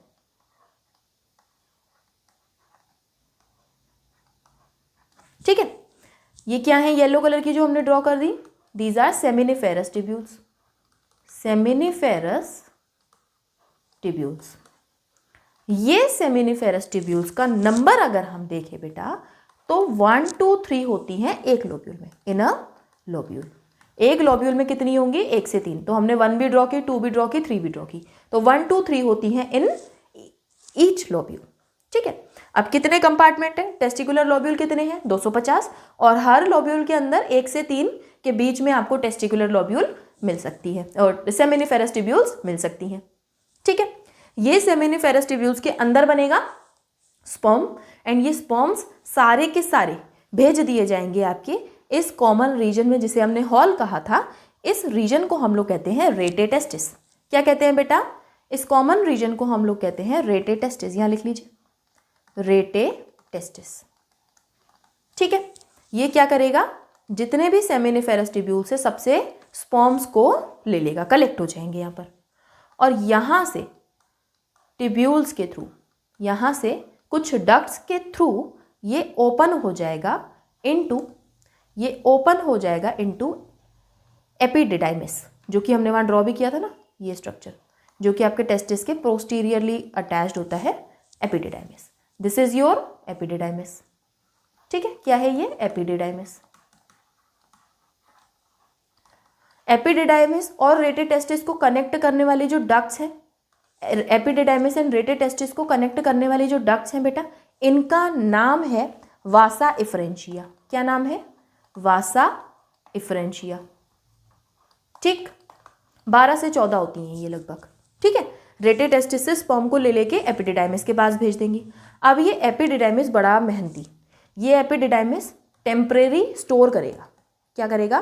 टेम्परेरी स्टोरेज ऑफ स्पर्म करेगा, थोड़े टाइम के लिए स्पर्म को स्टोर करेगा। ठीक है, और अब ज़रूरत के हिसाब से ये आगे आने वाली हमारी वास्ट डिफरेंस, आगे आने वाली हमारी वास्ट डिफरेंस इसमें स्पर्म्स को भेज देगा। समझ रहे? इसमें स्पर्म्स को भेज देगा। तो ये बेटा इस तरीके से आपका जो पाथवे है स्पर्म का वो ट्रैवल होता है, बना किसके अंदर है? सेमिनिफेरस ट्यूब्यूल्स के अंदर। ये हो गया आपका स्ट्रक्चर ऑफ टेस्टिस। अब इसी को अगर हम सेमिनिफेरस ट्यूब्यूल्स का इंटरनल स्ट्रक्चर देखने जाएं तो टीएस कर लेते हैं, टीएस कर लेते हैं।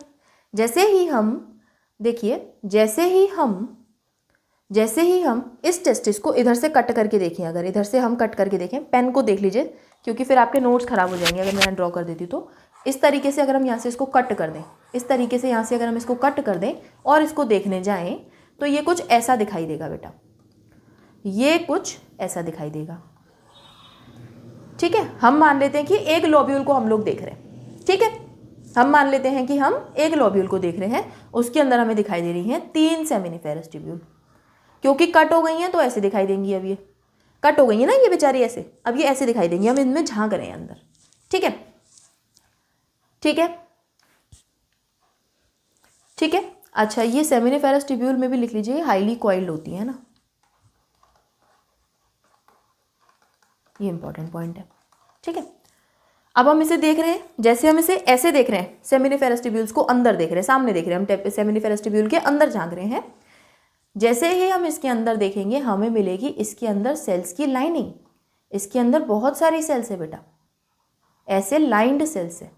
क्या मिलेंगी हमें? Cellular lining. ये जो सेल्स है यही आगे जाके बनने वाली हैं स्पर्म। तो इन स्पर्म प्रोड्यूसिंग सेल्स को हम लोग कहते हैं mail germ sales. Mail germ sales, क्योंकि आगे क्या बनाएंगी, आगे गैमीट बनाएंगी, और गैमीट क्या है आपका, स्पर्म। तो इन मेल जर्म सेल्स को, इन मेल जर्म सेल्स को हम लोग स्पर्मेटोगोनिया भी कह सकते हैं। क्या कह सकते हैं, स्पर्मेटोगोनिया। ठीक है, क्या कह सकते हैं, स्पर्मेटोगोनिया, जो कि आगे किस में हेल्प करेगी बेटा, स्पर्म फॉर्मेशन में, स्पर्म फॉर्मेशन में। अब ये स्पर्म यहाँ पर बन गया है। इन स्पर्म को आगे मेच्योर कराने में, नरिश करने में हेल्प करेंगी कुछ स्पेशल सेल्स जो कि इनके बीच बीच में प्रेजेंट हैं। ठीक है, इन्हें हम लोग कहते हैं सर्टोली सेल्स। क्या कहते हैं बेटा, सर्टोली सेल्स। और इन सर्टोली सेल्स को, क्योंकि ये स्पर्म को नरिश करती हैं, इन्हें हम लोग नर्स सेल्स भी कहते हैं। ठीक है, जब तक कि स्पर्म पूरा डेवलप नहीं हो जाता ये ट्यूब्यूल्स में जाने नहीं देती, ल्यूमिन में छोड़ती ही नहीं है। स्पर्म पूरा डेवलप हो जाएगा तब ल्यूमिन में छोड़ा जाएगा, तब तक सर्टोली सेल इसे नरिश करेंगी। तो क्या फंक्शन हो गया बेटा सर्टोली सेल्स का, दिस प्रोवाइड्स न्यूट्रिशन लिख लीजिए, nutrition to the germ cells. ठीक, जर्म सेल्स को न्यूट्रिशन देंगी। इतनी बात क्लियर है। ये तो हो गया आपके ट्यूब्यूल्स के अंदर की कहानी। अब जब स्पर्म फॉर्म हो गए हैं इसके अंदर छोड़ दिए जाएंगे। ठीक है, फॉर्म्ड स्पर्म इसके अंदर छोड़ दिए जाएंगे। ये सारी ट्यूब्यूल्स के अंदर की कहानी है, बनाई हमने एक में। जो आपका एक्स्ट्रा स्पेस है इसे हम लोग कहते हैं इंटरस्टिशियल स्पेस, जिसमें आपकी कुछ ब्लड वेसल्स प्रेजेंट होंगी। ब्लड वेसल्स को हम लोग लिख लेंगे बीवी। ठीक है, ब्लड वेसल प्रेजेंट होंगी, आप फुल फॉर्म में लिख लीजिएगा। बाकी है क्या, ये इंटरस्टिशियल स्पेस, इस जिसे हम लोग स्ट्रोमल टिश्यू भी कह सकते हैं, इंटरस्टिशियल स्पेस भी लिख सकते हैं। ठीक है, इंटरस्टिशियल स्पेस है ये, इंटरस्टिशियल स्पेस। ठीक, इस इंटरस्टिशियल स्पेस में प्रेजेंट है कुछ स्पेशल सेल्स जिन्हें हम लोग कहते हैं इंटरस्टिशियल सेल्स। क्या कहते हैं बेटा इन्हें हम लोग, इंटरस्टिशियल सेल्स। ठीक, और ये इंटरस्टिशियल सेल्स को हम लोग बड़े प्यार से लेडिक सेल्स भी कहते हैं। और लेडिक सेल्स आते ही सबको ध्यान आ गया होगा लेडिक सेल्स का फंक्शन क्या था। लेडिक सेल्स आपके जो एंड्रोजन्स हैं उन्हें सिंथेसाइज और सेक्रेट करती हैं। अगेन हमारी टेस्टिस जो है प्राइमरी सेक्स ऑर्गन है ना, तो प्राइमरी सेक्स ऑर्गन का काम क्या है, एक तो बनाओ गैमीट, दूसरा बनाओ एंड्रोजन या जो आपके सेक्स हार्मोन्स हैं। तो इनका फंक्शन क्या है बेटा, synthesis and secretion of synthesis and secretion of testicular hormone, जिन्हें हम लोग एंड्रोजन्स भी कहते हैं। और मेन जो एंड्रोजन ये प्रोड्यूस करती हैं, बेटा इसका नाम है टेस्टोस्टेरोन। ठीक है, मेन एंड्रोजन इज टेस्टोस्टेरोन। हो गई इतनी बात। इतना है आपका बेटा ये स्ट्रक्चर जो एनसीईआरटी में भी दिया हुआ है, मैं आपको दिखाऊंगी आगे एनसीईआरटी में कैसा स्ट्रक्चर दिया हुआ है। इस सब के अलावा बेटा यहाँ पर कुछ इम्यूनोलॉजिकली कंपिटेंट सेल्स भी प्रेजेंट होती हैं। क्या होती हैं, इम्यूनोलॉजिकली कंपिटेंट सेल्स, एनसीईआरटी में मेंशन्ड है। इम्यूनोलॉजिकली कंपिटेंट सेल्स भी प्रेजेंट होती हैं। ठीक है, और इसे स्टार मार्क कर लीजिएगा क्योंकि ये आपके नीट का PYQ है बेटा। ठीक है, इसे स्टार मार्क कर लीजिएगा। ये है बेटा आपकी टेस्टिस का स्ट्रक्चर जो एनसीईआरटी में दिया हुआ है। लेबलिंग ध्यान से देखिए, स्पर्मेटोगोनिया यहाँ कहीं मेंशन्ड है। ठीक है, स्पर्मेटोजोआ जो बन के आ गए हैं वो यहाँ कहीं मेंशन्ड है। स्पर्मेटोगोनिया से स्पर्म बने हैं। ठीक है, अब ये हैं कुछ बड़ी बड़ी सेल्स, सर्टोली सेल्स, जिनमें कि ये न्यूट्रिशन लेंगे। और ये जो रेड कलर का, जो आपको डार्क पिंक कलर का दिख रहा है, इट इज इंटरस्टिशियल स्पेस, जिसमें इंटरस्टिशियल सेल्स मार्क्ड है। ठीक है, तो क्लैरिटी से सारी चीज़ें यहाँ हो जाएंगी। और इम्यूनोलॉजिकली कंपिटेंट सेल्स का कॉन्सेप्ट आपको एक लाइन में दिया हुआ है, यहाँ पर मेंशन नहीं है, तो आप लिख लेंगे तो याद हो जाएगा इजीली। अगेन मतलब आपको रटना है या आपको मेमोराइज करना है वो आपकी चॉइस होती है, समझ रहे हैं। तो यहाँ तक बेटा सभी को हो गया क्लियर। अभी किसी को कोई दिक्कत है तो मुझे चैट्स में बता सकते हो। और हम लोग बढ़ जाते हैं हमारे स्पर्म के पाथवे पर। सेमिनिफेरस ट्यूब्यूल के अंदर बन रहे हैं स्पर्म, है ना। मैंने बताया आपको किसके अंदर बन रहा है स्पर्म, यहाँ देखिए सेमिनिफेरस ट्यूब्यूल के अंदर ये बन रहा है ना स्पर्म। ये स्पर्म कहाँ बन रहे हैं, सेमिनिफेरस ट्यूब्यूल्स के अंदर बन गए। अब ये वाला जो हमारा स्ट्रक्चर था सेमिनिफेरस ट्यूब्यूल्स के अंदर बने, अब कहाँ लेके जाया जाएगा, ये रेटेटेस्टिस में। रेटेटेस्टिस से वासा फ्रेंचिया, वासा फ्रेंचिया से एपिडिडाइमिस, एपिडिडाइमिस से वास डिफरेंस, ठीक है। और वास डिफरेंस, जो हमारी वास डिफरेंस थी, वास डिफरेंस आगे जाके क्या बना रही थी, एजैकुलेटरी डक्ट, और ये ओपन हो रही थी थ्रू यूरेथ्रा। ये हो गया आपका पाथवे ऑफ स्पर्म। समझ में आया, डायग्राम से ही आपको पाथवे समझ में आ जाएगा। ये लिस्ट तो आपको एक मेमोरी पर्पस में आपको बता रही हूँ कि आप इसे लिख लेंगे तो फिर कभी रिवीजन में दिक्कत नहीं आएगी। कहाँ बना, सेमिनिफेरस ट्यूब्यूल्स में बने आपके स्पर्म, रेटेटेस्टिस में आए, रेटेटेस्टिस ने वासा फ्रेंचिया के थ्रू एपिडिडाइमिस में डाल दिए, एपिडिडाइमिस से वास डिफरेंस में गए, वास डिफरेंस ने सेमिनल वेसिकल के सेक्रेशन ली और एजैकुलेटरी डक्ट बना ली। एजैकुलेटरी डक्ट में प्रोस्टेट बल्बो यूरेथ्रल ग्लैंड के भी मिल गए और यूरेथ्रा भी आया है। यहाँ पर जो हमारा यूरेथ्रा है ना उसी के साथ में कंटिन्यू चल रहा है, यूरेथ्रा और यूरेथ्रल मीटस के थ्रू ओपन हो गया। इसे हम लोग यूरिनोजेनाइटल डक्ट भी कह सकते हैं। यूरेथ्रा ना कहकर, यूरेथ्रा इसके अंदर आया है ना, अब इसे आप यूरिनोजेनाइटल डक्ट भी कह सकते हो,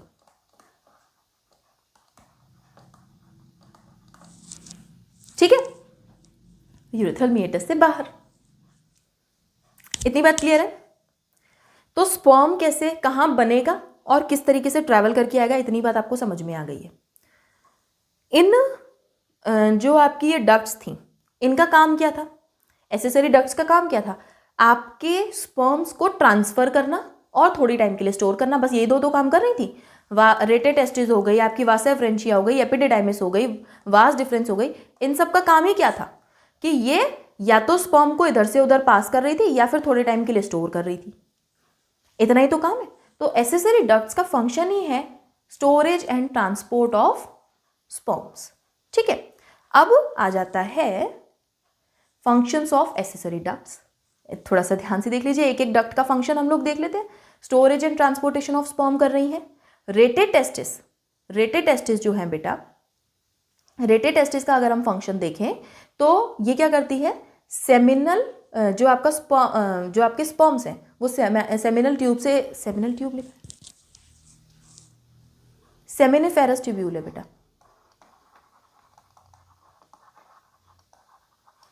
ठीक। सेमिनिफेरस ट्यूब्यूल से और ओपन किस में हो जाएगी, वासा एफ्रेंचिया में। ये क्या है, यहाँ से सेमिनिफेरस ट्यूब्यूल से रेटेटेस्टिस ने लिया, वासा एफ्रेंचिया में ओपन हो गई। वासा एफ्रेंचिया एपिडिडाइमिस को दे देगी, ठीक है। इसके बाद में वासा एफ्रेंचिया 10 से 12 है, 10 से 12 है बेटा, और रेटेटेस्टिस से लेके एपिडिडाइमिस को दे देंगी। एपिडिडाइमिस 6 मीटर की होती है, हाईली कॉइल्ड होती है, थोड़े टाइम के लिए स्पर्म को स्टोर भी कर लेती है और पोस्टीरियर टू टेस्टिस लोकेटेड होती है, ठीक। ये किसको दे देगी स्पर्म, वास डिफरेंस को। स्पर्म का पाथवे ऐसे, ठीक, वास डिफरेंस को दे देगी। वास डिफरेंस क्या करेगी, स्पर्म का ट्रांसपोर्ट करेगी एपिडिडाइमिस से लेके एजैकुलेटरी डक्ट तक, और ये पूरा जो हमारा यूरिनरी ब्लैडर था, ये जो हमारा यूरिनरी ब्लैडर है, इसके ऊपर लूप करके इसके पीछे से जाएगी, ठीक है, और यूरिनरी ब्लैडर के ऊपर से जाएगी और पोस्टीरियर टू यूरिनरी ब्लैडर ये मिल जाएगी एजैकुलेटरी डक्ट, ठीक। एसेसरी ग्लैंड्स की अगर हम बात करें तो एक एक एसेसरी ग्लैंड, जैसे कि सेमिनल वेसिकल। अब आप देख रहे हैं ना कि मैम स्पर्म, आप कह रहे थे मैम स्पर्म ट्रांसपोर्ट होके आ रहे हैं, लेकिन लास्ट में हम कह रही हैं सीमेन एजैकुलेट हो रहा है। तो स्पर्म एंड कुछ ग्लैंड्स के सेक्रीशन मिक्स होके बनाते हैं सीमेन, ठीक है।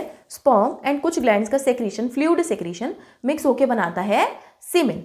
एंड ये सीमेन जो है ये बनता कैसे है, ये सीमेन बनेगा कैसे बेटा, इस सीमेन को बनाने के लिए कुछ ग्लैंड्स का सेक्रीशन, जैसे कि आपकी सेमिनल वेसिकल का सेक्रीशन आएगा, एक पेयर सेमिनल वेसिकल है, और सेमिनल प्लाज्मा जो है उसका 60 से 70% का ये देता है इसमें, ठीक है।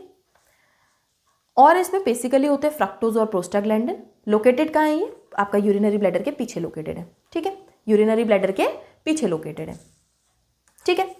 प्रोस्टेट ग्लैंड की बात की जाए तो एक बेचारी सिंगल है, 20 से 30% सेमिनल प्लाज्मा का सेक्रीशन देती है। कैल्शियम इसके अंदर मेनली होता है एंड यूरिनरी ब्लैडर के जस्ट नीचे होती है। बल्बोयूरेथ्रल एक पेयर में है, 5 से 10% ही देती है सेक्रीशन। मेनली म्यूकस होता है इसमें, जो थोड़ा सा ल्यूब्रिकेशन में हेल्प करता है, एंड आपके प्रोस्टेट के जस्ट नीचे होती है। ठीक है, अब मैं आपको एक चीज़ ये देखिए, यहाँ पर मैं आपको एक बात और बताना चाहती हूँ कि आपने सुना होगा जब भी रेप केसेस होते हैं तो कोई मान लीजिए किसी फीमेल की डेथ हुई है, आजकल ये रेप केसेस बहुत ज़्यादा चल रहे हैं। मुझे नहीं समझ में आ रहा कि मतलब मेंटालिटी लोगों की क्या हो गई है, बट बहुत ही अंट शंट केसेस आ रहे हैं। उस पर अभी हम बात नहीं करते हैं, वो थोड़ा सा टॉपिक ही बहुत ज़्यादा, कहते हैं ना कि एक गंदा सिनेरियो जो है रेप केसेस का बहुत ज़्यादा अभी चल रहा है, तो उस पर हम डिस्कस अभी नहीं करते। अभी हम लोग अपने टॉपिक पर रहते हैं क्योंकि हमें फ़िलहाल अपना चैप्टर कंप्लीट करना है। तो जो आपके रेप केसेस होते हैं बेटा, उसमें जब भी फीमेल को एग्जामिन किया जाता है, फीमेल बॉडी को, तो पता लगाया जाता है कि ये इसका रेप हुआ है डेफिनेटली। कैसे पता लगाया जाता है? फीमेल का जो जेनाइटल ट्रैक्ट है उसमें अगर सीमेन मिला है, उसमें अगर सीमेन मिला है तो पता चल जाता है कि भाई इसके साथ में रेप हुआ है। ठीक है, सीमेन मिलेगा। सीमेन में बेसिकली जो मेन जो टेस्ट होता है वो फ्रक्टोज का ही होता है। ठीक है, मेन टेस्ट फ्रक्टोज का ही होता है, क्योंकि 60 से 70% ऑफ सेमाइनल प्लाज्मा आपकी सेमिनल वेसिकल का ही आ रहा है, एंड फ्रक्टोज इसमें प्रेजेंट होता है, तो फ्रक्टोज का ही टेस्ट किया जाता है। दूसरी बात, एक तो ये हो गई कि फ्रक्टोज इधर से आपको इंपॉर्टेंट आपको याद रखना है। दूसरी बात कि कितने लोगों ने रेप किया है पर्टिकुलर उस फीमेल का, वो आपको अमाउंट ऑफ सीमेन से पता चलता है कि सीमेन जो है एक एजैकुलेशन, सिंगल एजैकुलेशन, एक पर्सन का एजैकुलेशन हो रहा है तो बेटा 3 to 4 मिलीलीटर का होता है। बट अगर फीमेल की जेनाइटल ट्रैक्ट में इससे ज़्यादा अमाउंट में सीमेन कलेक्ट हुआ है तो इसका मतलब वो गैंग रेप का सीन है। ठीक है, तो वहाँ पर जो स्टडीज़ की जाती है, मैंने बस आपको वो थोड़ी सी नॉलेज बताई। अब ये जो आपकी ग्लैंड्स हैं, इनसे जितना भी सेक्रीशन है वो मिक्स होकर बना रहा है सीमेन। इसमें कुछ कैल्शियम आयन प्रेजेंट है, और म्यूकस का जो मेन फंक्शन है बेटा ये ल्यूब्रिकेशन का है। भाई स्पर्म इसमें मोटाइल हो, एकदम से चल पाए, एंड ल्यूब्रिकेशन जो प्रोवाइड करवा रहा है वो म्यूकस करवा रहा है, समझ रहे हैं, ल्यूब्रिकेशन में हेल्प कर रहा है। इन सब का सेक्रीशन मिलके बना सेमिनल प्लाज्मा, और सेमिनल प्लाज्मा में स्पर्म ऐड कर दी तो बन गया सीमेन, जो कि एजैकुलेट होता है। ठीक है, जो कि 3 से 4 मिलीलीटर का होता है। एनसीईआरटी रीडिंग कर लेते हैं फटाफट से, एनसीईआरटी में मार्क करते जाइएगा ये बातें फटाफट से। देखिए, मेल रिप्रोडक्टिव सिस्टम लोकेटेड कहाँ है? पेल्विस रीजन में। ठीक है, क्या है इसमें? एक pair of testis along with accessory ducts है, ग्लैंड्स हैं और एक्सटर्नल जेनेटेलिया है। टेस्ट सिचुएटेड कहाँ पर है? एब्डोमिनल कैविटी में, outside the abdominal cavity with in a pouch called scrotum. Scrotum बाहर क्यों है? It helps in maintaining the low temperature of the testis 2 to 5 degree Celsius lower than the normal internal body temperature, necessary for spermatogenesis. Adults में हर testis जो है वो Oval shape की है। Length कितनी है? 4 से 5 सेंटीमीटर। विड्थ कितनी है? 2 से 3 सेंटीमीटर। टेस्टिस कवर्ड की बात की जाए तो डेंस कवरिंग है। कवरिंग के आपको नाम याद नहीं रखने, सिर्फ डेंस कवरिंग आपको याद रखनी है। हर टेस्टिस के अंदर 250 कंपार्टमेंट है, एग्जैक्ट 250 दिया हुआ है बेटा, इसे मार्क कर लीजिएगा, जिन्हें हम लोग टेस्टिकुलर लोब्यूल्स कहते हैं।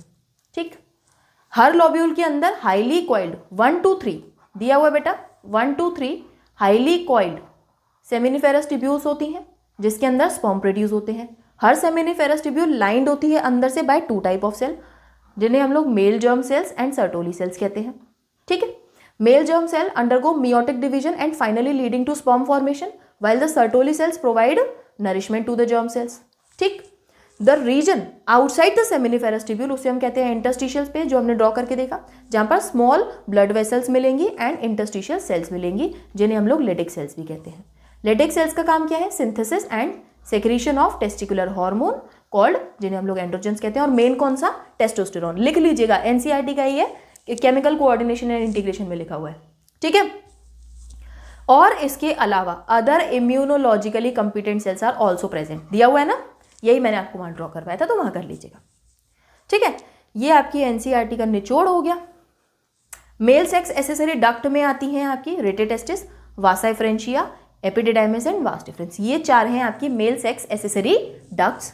क्यों? क्योंकि यही आपके ट्रांसपोर्टेशन करवा रही हैं स्पर्म का एंड थोड़े टाइम के लिए स्टोर भी कर रही हैं। सेमिनिफेरस ट्यूब्यूल्स जो हैं ओपन हो जाती हैं वासा एफ्रेंशिया में थ्रू द रेटेटेस्टिस, एनसीईआरटी भाई बातें बनाती है, through the rate testis open हो रही है। ये है आपकी पेन की जरूरत पड़ जाएगी हमें यहाँ। ये है आपकी टेस्टिस, इस सेमिनिफेरस ट्यूब्यूल्स किस में ओपन हुई, रेटे टेस्टिस में, रेटे टेस्टिस से वासा एफरेंशिया। तो ये देख रहे हैं, ये कह रहे हैं कि seminiferous tubules open into Vasa efferentia through the rate testis, ठीक। एंड वासा एफरेंशिया किस में ओपन हो जाएगी, एपिडिडाइमिस में, एपिडिडाइमिस से वास डिफरेंस। जितनी बार पढ़ें उतनी बार ऐसे ड्रॉ करके पढ़े, बहुत अच्छे से याद हो जाएगा बेटा। आपको रटना नहीं पड़ेगा, जितनी बार पढ़े ऐसे ड्रॉ करके पढ़े, ठीक है। लिख लीजिए, देख लीजिए एक बार, vasa efferentia, the vasa efferentia leave the testis and open into epididymis. बस इसी ने तो इसको छोड़ दिया टेस्टिस को, लीव द, ये भी मार्क कर लीजिएगा, leave the testis and open into epididymis, जो कि हमारी टेस्टिस के पोस्टीरियर सरफेस पर लोकेटेड है। ये इंपॉर्टेंट पॉइंट है, located posterior surface of each testis, ठीक है। एपिडिडाइमिस जो है कहाँ लीड करेगी आगे, वास डिफरेंस में, that ascend to the abdomen. अब यही चली जाएगी आपकी एब्डोमेन में, ऊपर बॉडी के अंदर यही जा रही है, बाकी सब बाहर है। जो आपका वास डिफरेंस है यही जा रहा है बॉडी के अंदर, and loop over the urinary bladder के ऊपर ऐसे लूप बनाएगी, रिसीव करेगी सेमिनल वेसिकल से डक्ट और ओपन हो जाएगी यूरिथ्रा में एज अ एजैकुलेटरी डक्ट। मतलब एजैकुलेटरी डक्ट के फॉर्म में यूरिथ्रा के साथ में मर्ज होकर आगे बना लेगी urinogenital duct. This duct store and transport the sperm from testis to the outside through urethra, ठीक है। ये जो डक्ट्स हमने पढ़ी ये स्टोर करती हैं और ट्रांसपोर्ट करती हैं स्पर्म का, और आउटसाइड किसके थ्रू भेज देंगी, थ्रू यूरिथ्रा के थ्रू, ठीक। The urethra originate from urinary bladder and extend through the penis to its external opening called urethral meatus. ये बता रहे हैं कि आपका जो यूरिनरी ब्लैडर है उससे यूरिथ्रा आया था, एजैकुलेटरी डक्ट के साथ मिला था और पेनिस के थ्रू पूरा निकल रहा है, एंड ओपनिंग क्या है, यूरिथ्रल मीएटस, जो कि हम सब वहां पर मार्क करके आ चुके हैं, ठीक। Penis is the male external genitalia. It is made up of special tissue that helps in the erection of penis to facilitate insemination. इन्होंने टिश्यू का नाम नहीं बताया, हमने लिखा corpora cavernosa and corpora spongiosum, ठीक है। The enlarged end of penis is called glans penis covered by a loose fold of skin, जिसे हम लोग foreskin या फिर प्रीप्यूस भी कहते हैं, और उसको अगर रिमूव करें तो प्रोसेस इज सर्कमसीजन, ठीक। The male sex accessory duct में इंक्लूड है seminal vesicle, prostate and paired bulbourethral. मतलब सेमिनल वेसिकल भी पेयर्ड है, बल्बोयूरेथ्रल भी पेयर्ड है, बेचारी प्रोस्टेट सिंगल है। सेक्रीशन ऑफ दीज ग्लैंड, इन ग्लैंड्स का secretion constitute the seminal plasma, जो कि रिच है फ्रक्टोज में। देख रहे हैं फ्रक्टोज कहाँ से आता है, सेमिनल वेसिकल से, रिच है फ्रक्टोज में, कैल्शियम में, एंड कुछ एंजाइम्स भी हैं इसके पास में, ठीक है। The secretion of bulbourethral gland, अब इसका इन्होंने बल्बोयूरेथ्रल का बता दिया, helps in lubrication of penis. मेरी माने तो जिसका मैंने आपको बताया वो उतना चार्ट आप याद कर लें, ठीक है। तो रिच किस में है, fructose, calcium and certain enzymes, और बल्बोयूरेथ्रल ग्लैंड का ल्यूब्रिकेशन में हेल्प कर रहा है, जो कि म्यूकस सेक्रेट करता है, ठीक है। ये हो गई आपकी एनसीईआरटी की रीडिंग, करेक्ट। इन सबको मार्क कर लीजिएगा बेटा। रिप्रोडक्टिव सिस्टम इतना हो गया। अब जो हमने टेस्टिस पढ़ ली, इनके अंदर हम लोग स्पर्मेटोजेनेसिस और स्ट्रक्चर ऑफ स्पर्म भी पढ़ लेते हैं, तो मेल्स का केस हमारा यहाँ पर एंड हो जाएगा। अब हमें सिर्फ और सिर्फ फर्टिलाइजेशन के टाइम पर जरूरत पड़ेगी, अभी तक का हमारा सिस्टम जो है वो कंप्लीट हो जाएगा, ठीक है। तो कर लेते हैं, साथ के साथ स्पर्मेटोजेनेसिस भी पढ़ लेते हैं। स्पर्मेटोजेनेसिस का मतलब क्या है, स्पर्मेटोजेनेसिस का मतलब क्या है बेटा, पेन चूज कर लेते हैं और स्टार्ट हो जाते हैं। स्पर्मेटोजेनेसिस का मतलब, अरे भाई वाइट, स्पर्मेटोजेनेसिस का मतलब है स्पर्म फॉर्मेशन।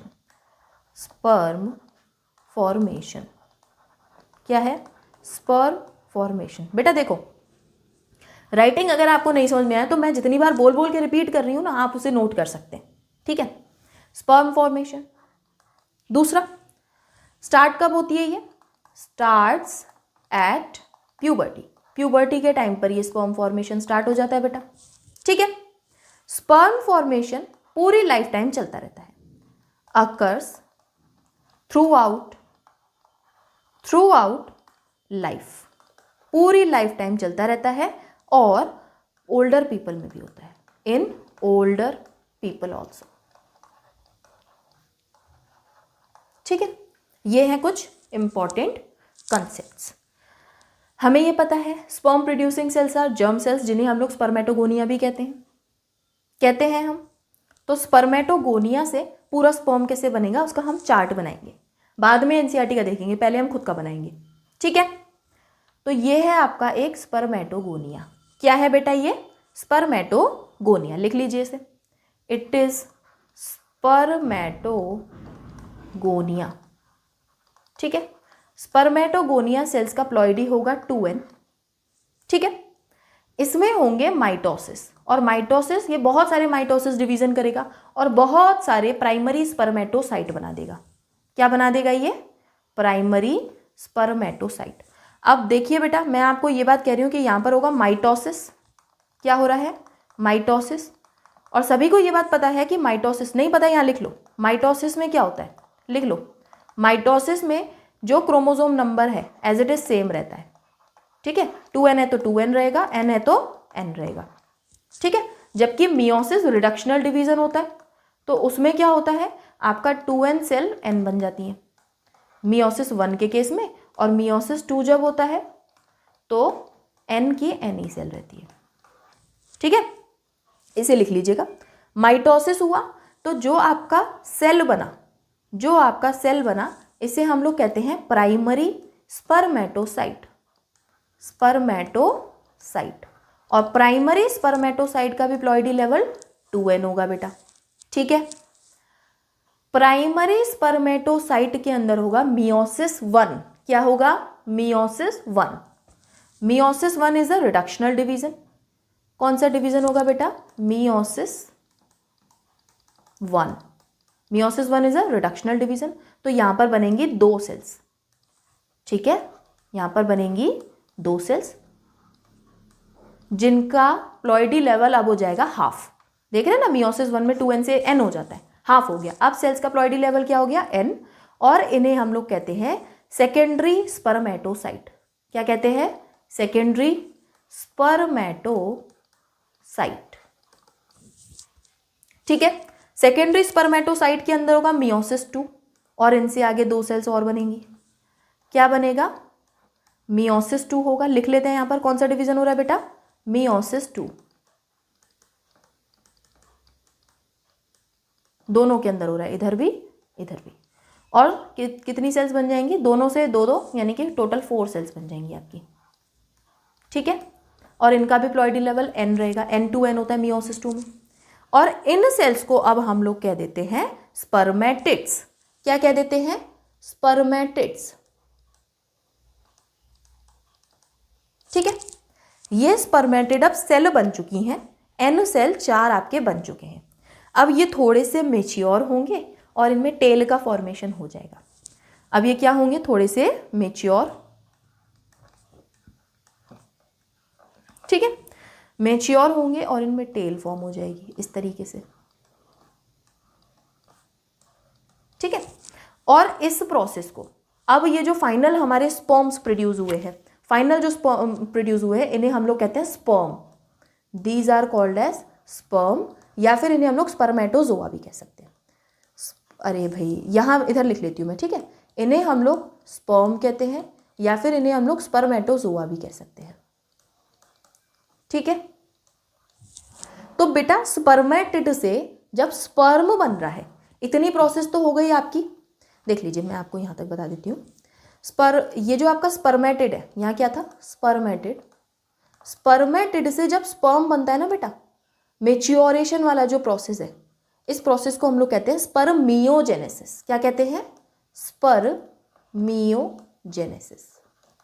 ठीक है, जबकि स्पर्मेटोगोनिया, फर्स्ट वाला सेल स्पर्मेटोगोनिया से स्पर्म बना है, इस प्रोसेस को हम लोग कहते हैं स्पर्मेटोजेनेसिस। ठीक है, एक बार फिर से देख लीजिए। स्पर्मेटोगोनिया 2n सेल है, इसमें हुआ माइटोसिस। माइटोसिस हुआ तो सेम क्रोमोसोम नंबर रहेंगे, मतलब 2n ही रहेंगे, और बनेगा प्राइमरी स्पर्मेटोसाइट। और हमेशा ये बात याद रखिएगा, प्राइमरी स्पर्मेटोसाइट में होता है मियोसिस 1। जैसे ही मियोसिस 1 हुआ, 2 बनेंगे सेकेंडरी स्पर्मेटोसाइट जो कि nn होंगे। सेकेंडरी स्पर्मेटोसाइट में ही होगा मियोसिस 2 जो कि 4 हैप्लॉइड सेल्स बनाएंगे। ये 4 हैप्लॉइड सेल्स को हम लोग कहते हैं स्पर्मेटिड। अभी ये मेच्योर स्पर्म नहीं है। स्पर्मेटिड जब स्पर्म बनेगा, इस प्रोसेस को हम लोग कहते हैं स्पर्मियोजेनेसिस, या फिर इसे हम लोग स्पर्मेटोजोआ भी कह सकते हैं। तो सबसे ज़्यादा कन्फ्यूजन बच्चे होते हैं, मैम स्पर्मेटोगोनिया क्या था, मैम स्पर्मेटेड क्या था, मैम स्पर्म क्या था, मैम स्पर्मेटोसाइट क्या था, मैम स्पर्मेटोजोआ क्या था। तो देखो बेटा, सबसे पहला सेल जो कि 2n है, इट इज स्पर्मेटोगोनिया। इसने माइटोसिस किया, अब बना लिया प्राइमरी स्पर्मेटोसाइट, ये तैयार है रिडक्शनल डिवीजन के लिए। इसमें जैसे रिडक्शनल डिवीजन होगा सेकेंडरी स्पर्मेटोसाइट बन जाएगा और मियोसिस 2 होगा, अब बन जाएगा स्पर्मेटेड। ये आपके स्पर्मेटेड बन चुके हैं, अब ये मेच्योर होंगे और स्पर्म बन जाएंगे, जिन्हें हम लोग स्पर्मेटोजोआ भी कहते हैं। ठीक है, स्पर्मेटेड से स्पर्मेटोजोआ बनने की प्रोसेस को स्पर्मियोजेनेसिस कहते हैं, it is the maturation of sperm. जबकि स्पर्मेटोगोनिया पहले सेल से फाइनल तक बनने को हम लोग स्पर्मेटोजेनेसिस कहते हैं। ठीक है, इसको आप देख लीजिए, एनसीईआरटी में भी यही बना हुआ है। प्यूबर्टी आई, स्पर्मेटोगोनिया था, 2n है, यहाँ लिखा हुआ है। 46 क्रोमोसोम है हमारी बॉडी में, 2n। ठीक, माइटोसिस हुआ, 2 सेल बन गए, और भी बहुत सारे बनेंगे, मल्टीपल ये डिवीजन करता है, 2 सेल बन गए। अब ये बन गया प्राइमरी स्पर्मेटोसाइट। इस प्राइमरी स्पर्मेटोसाइट ने किया फर्स्ट मियोटिक डिवीजन। याद करने में दिक्कत होती है, बच्चे कहते हैं स्पर्मेटोगोनिया में फर्स्ट मियोटिक डिवीजन करा देते हैं, वो गलत है। आप याद रखिए प्राइमरी में फर्स्ट होगा। ठीक है, प्राइमरी स्पर्मेटोसाइट में होगा फर्स्ट मियोटिक डिवीजन। ठीक है, और बन जाएंगे 2 हैप्लॉइड सेल्स। क्या हो गई है, सेकेंडरी स्पर्मेटोसाइट। ये आगे डिवाइड करके दिखा दिया इन्होंने। इसमें होगा ये प्राइमरी स्पर्मेटोसाइट, इसमें हुआ मियोटिक डिवीजन, 2 हैप्लॉइड सेल बन गई। इनमें होगा second meiotic division, 4 haploid cell बन गई, जिन्हें हम लोग स्पर्मेटेड कहते हैं। डिफरेंशिएशन हुआ, स्पर्मेटोजोआ या फिर स्पर्म बन गए। ठीक है, डिफरेंशिएशन इस प्रोसेस को कहते हैं स्पर्मियोजेनेसिस। ठीक, एंड इस पूरी प्रोसेस को कहते हैं स्पर्मेटोजेनेसिस।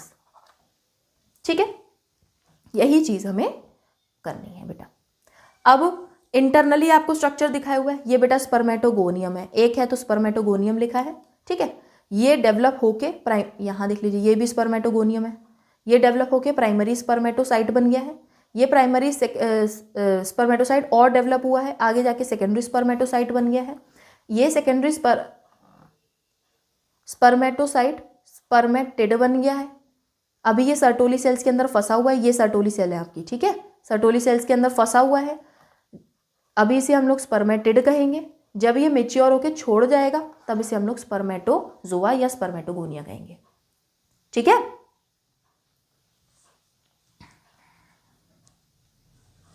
टर्म्स लिख लीजिएगा इन्हें। Spermatogenesis is formation of sperm from spermatogonia. Spermiogenesis is formation of sperm from spermatid.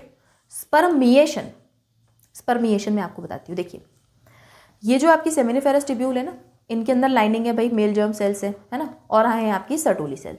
जैसे ही ये स्पर्मेटेड बन जाते हैं ना, अब ये स्पर्मेटेड बन के सर्टोली सेल्स के अंदर फंसे हुए होते हैं, ये से नरिश करती रहती है। जब ये पूरे फुल्ली मेच्योर हो जाते हैं तो सर्टोली सेल इन्हें छोड़ देती है इन द ल्यूमेन कि अब आप फ्री हो। एंड इस release of sperm into the lumen of seminiferous tubule is called as spermiation. ठीक, स्पर्मेटोजेनेसिस का हार्मोनल रेगुलेशन कैसे होता है? मैं ये आपको कह रही हूं कि स्पर्मेटोजेनेसिस की प्रोसेस स्टार्ट हुई प्यूबर्टी पर, तो भैया प्यूबर्टी पर अगर स्टार्ट हुई है तो हॉर्मोन्स ऐसे क्या चेंजेस आए जब प्यूबर्टी पर आपकी स्पर्मेटोजेनेसिस स्टार्ट हुई? तो हॉर्मोन्स बेटा वही हम लोग पढ़ के आ चुके हैं, बस एक बार से फिर से देख लीजिए। Hypothalamus, master of the master gland, gonadotropin releasing hormone secrete करता है। गोनेडोट्रोपिन रिलीजिंग हार्मोन सेक्रीट करता है जो कि एंटीरियर पिट्यूटरी के पास जाता है। आपको याद होगा, ऐसा हमने स्ट्रक्चर पढ़ा था।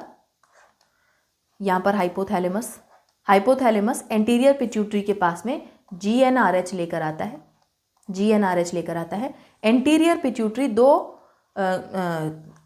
हार्मोन सेक्रीट करती है, LH एंड FSH, जिन्हें हम लोग कलेक्टिवली गोनेडोट्रोपिन्स कहते हैं बेटा। LH आता है आपकी जो ये इंटरस्टिशियल स्पेस है इसमें प्रेजेंट सर्टोली सेल्स के पास में, लेडिक सेल्स के पास में, sorry, and in Leydig cells से टेस्टिकुलर हार्मोन यानी कि टेस्टोस्टेरॉन बनवाता है। क्या बनवाता है? टेस्टोस्टेरॉन। एंड ये टेस्टोस्टेरॉन स्टिमुलेट करता है सेकेंडरी सेक्सुअल कैरेक्टर को, दूसरा स्टिमुलेट करता है स्पर्मेटोजेनेसिस को। ठीक, स्पर्मेटोजेनेसिस को और सेकेंडरी सेक्सुअल कैरेक्टर भी, सेकेंडरी सेक्सुअल कैरेक्टर। ठीक, जबकि FSH क्या करता है?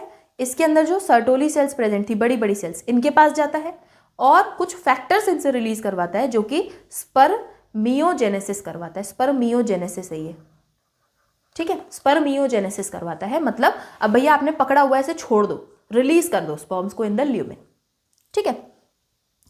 अगर अभी LH and FSH normal quantity में, स्पर्म प्रोडक्शन बहुत नॉर्मली होता जा रहा है, बट अभी भी LH एंड FSH का सेक्रेशन रुक नहीं रहा है, तो उस केस में क्या होता है, जो आपके एंड्रोजन है ना, टेस्टिकुलर हार्मोन है, यही बोलते हैं कि भाई अभी हम बहुत हैं, जैसे टेस्टोस्टेरोन रिलीज हुआ है, अभी बॉडी में है, नॉर्मली स्पर्मेटोजेनेसिस का प्रोसेस चल रहा है, तो टेस्टोस्टेरोन आपके एंटीरियर पिट्यूटरी के पास जाएगा, उसको कहेगा भाई अभी थोड़ी देर के लिए रुक जाओ, LH FSH सेक्रेट मत करो, मैं काम कर रहा हूँ, ठीक है। दूसरा है हाइपोथैलेमस के पास भी जाएगा।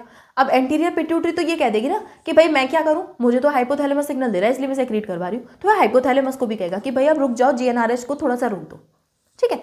दूसरा, सर्टोली सेल से भी एक फैक्टर रिलीज होता है जिसे हम लोग इनिबिन कहते हैं। जब ये प्रोसेस नॉर्मली कंटिन्यू चल रहा है, टेस्टोस्टेरोन प्रेजेंट है, तो ये इनिबिन जाता है और एंटीरियर पिट्यूटरी को कहता है भाई अब FSH को रोक दो, नॉर्मल आपके सारे प्रोसेस चल रहे हैं, अब आपको क्या जल्दी है, LH FSH का सेक्रेशन थोड़ा रोक दो, ठीक है। तो इनिबिन सिर्फ एंटीरियर पिट्यूटरी के पास जाता है, जबकि आपके जो टेस्टिकुलर हार्मोन्स हैं ये आपके एंटीरियर पिट्यूटरी और हाइपोथैलेमस दोनों को जाके नेगेटिव फीडबैक देते हैं, मतलब कि हार्मोन को रोकने के लिए फीडबैक देते हैं, ठीक है। ये है आपका हार्मोनल रेगुलेशन। अब आ जाता है जो स्पर्म हमारा बन गया है वो दिखता कैसा है, बस हमें ये देखना है, बड़ा प्यारा सा स्ट्रक्चर, और हम लोग लेक्चर को करेंगे एंड, ठीक है। फीमेल रिप्रोडक्टिव सिस्टम लास्ट में पढ़ेंगे। तो स्ट्रक्चर ऑफ स्पर्म देख लीजिए, इस तरीके का है बेटा, ये कोई वर्म नहीं है, ये कोई सांप नहीं है, it is the human sperm, ठीक है। आप भी कभी ह्यूमन स्पर्म थे, it is a human sperm, ठीक है। स्पर्म का स्ट्रक्चर अगर हम देखें तो एक होता है इसमें बेटा पार्ट्स, अगर हम देखें तो वन इज हेड, फिर आता है नेक, फिर आता है मिडिल पीस और लास्ट में आती है टेल, ठीक है। Head, neck, middle piece and tail, ठीक है। जो आपका हेड है बेटा, जो आपका हेड है, इसने एक कैप लाइक स्ट्रक्चर पहना हुआ है। अच्छा, स्पर्म बेटा माइक्रोस्कोपिक स्ट्रक्चर है, जितना आपको अभी दिखाई दे रहा है ना इतना बड़ा है नहीं है, ठीक है, माइक्रोस्कोपिक स्ट्रक्चर है। और इसका जो हेड है इसके पास में एक कैप लाइक स्ट्रक्चर प्रेजेंट होता है, ठीक है।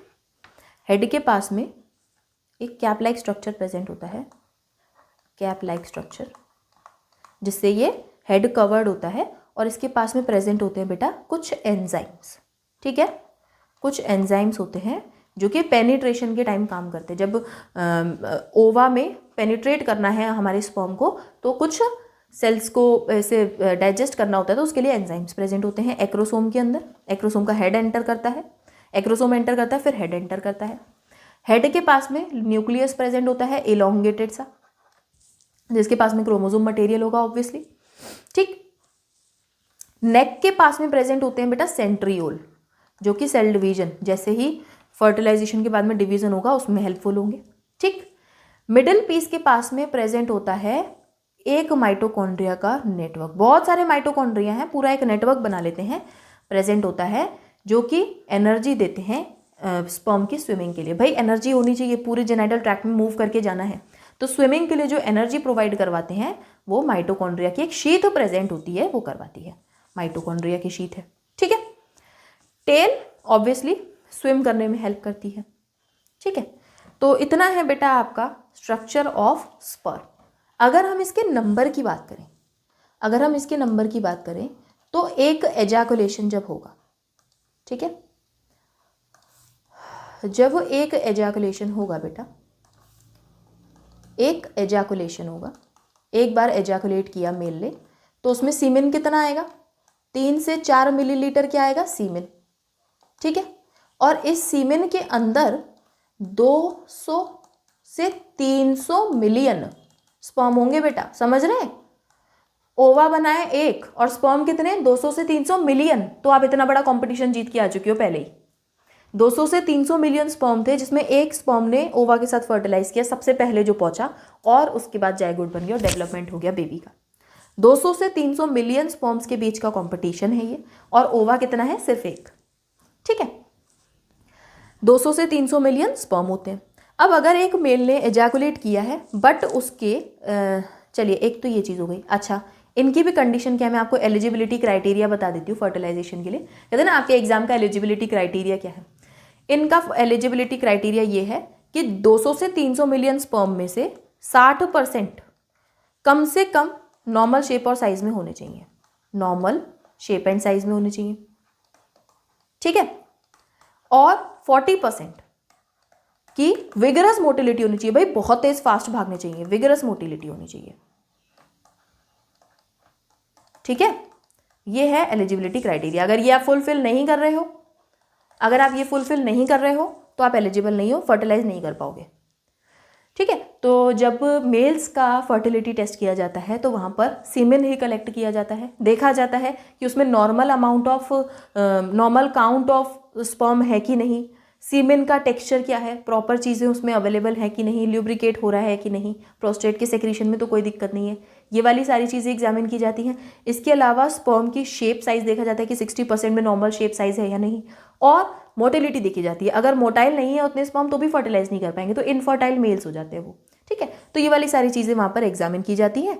अब अगर एक मेल ऐसा है जिसके सीमेन में 200 से 300 मिलियन स्पर्म नहीं है, 200 से 300 मिलियन स्पर्म नहीं है, अगर इस मेल में 200 मिलियन से कम स्पर्म प्रेजेंट है, 200 मिलियन से कम स्पर्म प्रेजेंट है, तो इस कंडीशन को हम लोग ओलिगोस्पर्मिया कहते हैं बेटा, कि स्पर्म कम है इसके पास में, ठीक है। और अगर 300 से ज़्यादा है भाई इसके पास में, 300 मिलियन से ज़्यादा स्पर्म बन रहे हैं, तो फिर इस कंडीशन को पॉलीस्पर्मिया कहते हैं, ठीक है। और कुछ ऐसे मेल्स मिल जाते हैं जिनका सीमेन तो डिस्चार्ज हो रहा है लेकिन उसके अंदर स्पर्म ही नहीं है, नो स्पर्म, तो इस कंडीशन को हम लोग एजोस्पर्मिया कहते हैं। क्या कहते हैं बेटा? एजोस्पर्मिया, ठीक है। इतनी बात क्लियर है।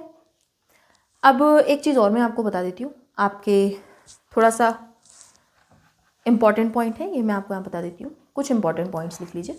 जैसे कि आपकी जो टेस्टिस है बेटा, आपकी जो टेस्टिस है, जब बेबी डेवलप हो रहा है, ह्यूमन मेल बेबी डेवलप हो रहा है, तो मदर की बॉडी के अंदर जब वो बेबी है, उसका जब 7 मंथ ऑफ प्रेगनेंसी है तब टेस्टिस बाहर आती है बॉडी के, तब तक वो बॉडी के अंदर होती हैं, 7th मंथ में बाहर मिलती हैं, ठीक है।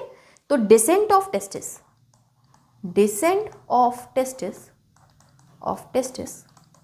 ठीक है, during embryonic development 7th month of pregnancy में होता है। कब होता है? 7th मंथ ऑफ प्रेगनेंसी में, ठीक है। अगर डिसेंट नहीं हो पाया, इफ इट बिकम फेल, अगर ये फेल हो गया तो इस कंडीशन को हम लोग कहते हैं क्रिप्टोकॉर्डिज्म। अगर आपने ऐसा कोई पेशेंट देखा है या फिर आप किसी डॉक्टर्स के या किसी हॉस्पिटल्स के थोड़ा सा ज़्यादा टच में हैं, तो आपने सुना होगा कि बच्चे की टेस्टिस नहीं थी तो फिर ऑपरेट किया गया और फिर टेस्टिस को बाहर लाया गया स्क्रोटल सैक में, तो इस कंडीशन को क्रिप्टोकॉर्डिज्म कहते हैं बेटा, जबकि इसे सर्जिकली बहुत अच्छे से इसे क्योर किया जा सकता है। इसके लिए सर्जिकल टेक्निक होती है, सर्जिकल टेक्निक यूज़ की जाती है बेटा, ठीक है, जिससे हम लोग जिससे ये क्योर हो जाता है, ठीक है। दूसरा एक पॉइंट मैं आपको बताना चाहती हूँ, पेनिस का इरेक्शन होता है, इरेक्टाइल टिश्यू प्रेजेंट होता है, बट जो इरेक्शन ऑफ पेनिस का प्रोसेस है बेटा, इरेक्शन ऑफ पेनिस का जो प्रोसेस है बेटा, ये पैरासिम्पैथेटिक एक्टिविटी है, ठीक है, जबकि एजैकुलेशन सिंपैथेटिक एक्टिविटी है, ठीक है, जबकि एजैकुलेशन सिंपैथेटिक एक्टिविटी है। तो ये कुछ इंपॉर्टेंट पॉइंट्स जो कि आपको पता होने चाहिए। अगर आपको भूले भटके की कोई रिलेटेड क्वेश्चन मिल जाए तो आपको इतनी नॉलेज होनी चाहिए, इसे नोट कर लीजिएगा आप अपनी एनसीईआरटी में। और अपनी एनसीईआरटी में अब जो मैं हाईलाइट्स करवा रही हूँ इन्हें कर लीजिएगा, हाईलाइटर, ठीक है। Examine the structure of sperm, it is a microscopic structure है बेटा, क्यों नहीं चल रही है? अरे, it is a microscopic structure composed of a head, neck, middle piece and tail. Plasma membrane होती है इसके चारों तरफ, ठीक है, envelops the whole body of the sperm. Plasma membrane envelops the whole body of the sperm. Sperm का जो head है उसके पास में एलोंगेटेड हैप्लॉइड न्यूक्लियस है। एंटीरियर पोर्शन के पास में इसके पास में कैप्लाइड स्ट्रक्चर है जिसे हम मैक्रोसोम कहते हैं। फिल्ड होता है ये एंजाइम से जो कि फर्टिलाइजेशन ऑफ ओवम में हेल्प करवाते हैं। मिडिल पीस में न्यूमरस माइटोकॉन्ड्रिया होते हैं जो कि एनर्जी प्रोवाइड करवाते हैं टेल को स्पर्म की मोटिलिटी के लिए, ठीक है। Human male ejaculate about 200 to 300 million sperm during the coitus of for which normal fertility के लिए एटलीस्ट 60% नॉर्मल शेप और साइज में होने चाहिए और 40% विग्रस मोटिलिटी शो करने चाहिए, ठीक। स्पर्म जो है रिलीज हो रहे हैं सेमिनिफेरस ट्यूब्यूल से, ट्रांसपोर्ट हो रहे हैं एसेसरी डक्ट से, एपिडिडाइमिस से, वास डिफरेंस से, सेमिनल वेसाइकल से और प्रोस्टेट ग्लैंड के सेक्रेशन मिक्स होके ये सब जो सेक्रेशन मिक्स हो रहे हैं these are important for motility of sperm. क्यों लिख रहे हैं ये? मैंने आपको बताया ना म्यूकस प्रेजेंटेड ल्यूब्रिकेशन करवा रहा है भाई, जितने भी सेक्रेशन है सब इंपॉर्टेंट है for the motility of sperm. दूसरी बात, इस सबको मिला के हम लोग कहते हैं semen. The function of male sex accessory ducts and glands are maintained by testicular hormone. ये एक इंपॉर्टेंट पॉइंट है।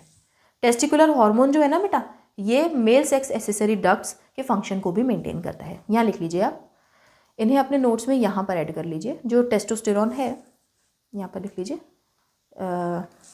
ये जो टेस्टिकुलर हार्मोन है ये मेंटेन, यहाँ लिख लीजिएगा maintain functions of male sex accessory ducts, ठीक है। ये भी ये काम करते हैं, करेक्ट, ठीक है। तो बेटा आपका लेक्चर यहाँ एंड हो जाता है। आपको कोई भी डाउट हो तो आप कमेंट सेक्शन में मुझे बता सकते हैं, डाउट ग्रुप में बता सकते हैं, वहाँ आपके डाउट्स क्लियर हो जाएंगे। नेक्स्ट लेक्चर में हम लोग पढ़ेंगे फीमेल रिप्रोडक्टिव सिस्टम, बहुत डिटेल में वहाँ जाके बेटा कवर करना है इसे हमें। अगर आपको कोई डाउट हो तो डाउट ग्रुप में डाल दीजिएगा, और अगर आपको चाहते हैं कि इजीली आपको नेक्स्ट लेक्चर का अपडेट आ जाए तो चैनल को सब्सक्राइब कर लेना। जैसे ही वीडियो आने वाला होगा आपको 30 मिनट पहले नोटिफिकेशन आ जाएगा कि अब भाई प्रीमियर स्टार्ट होने वाला है ना। तो वो सब्सक्राइब करके अगर बेल आइकन क्लिक करते हो तो एक इजी मेथड है, स्मार्ट वर्क है आपके लिए, इसे ज़रूर ज्वाइन कर लीजिएगा क्योंकि सारे नोट्स आपको यहीं मिलते हैं, टेस्ट भी यहीं होते हैं। तो इसे ज्वाइन नहीं किया तो फिर लेक्चर लेने का कोई फ़ायदा नहीं है बेटा, इसे कर लीजिएगा। कल हम लोग करेंगे फीमेल रिप्रोडक्टिव सिस्टम, सारे फीमेल के स्ट्रक्चर पढ़ेंगे, मेंस्ट्रुअल साइकिल पढ़ेंगे, पीरियड्स क्या हैं, उनका जितना भी मिथ है वो सब कुछ आपका क्लियर हो जाएगा वहाँ पर। और उसके बाद में लास्ट में हम लोग करेंगे फर्टिलाइजेशन और पोस्ट फर्टिलाइजेशन इवेंट। तो आज के लेक्चर के लिए इतना ही बेटा, thank you and have a nice day.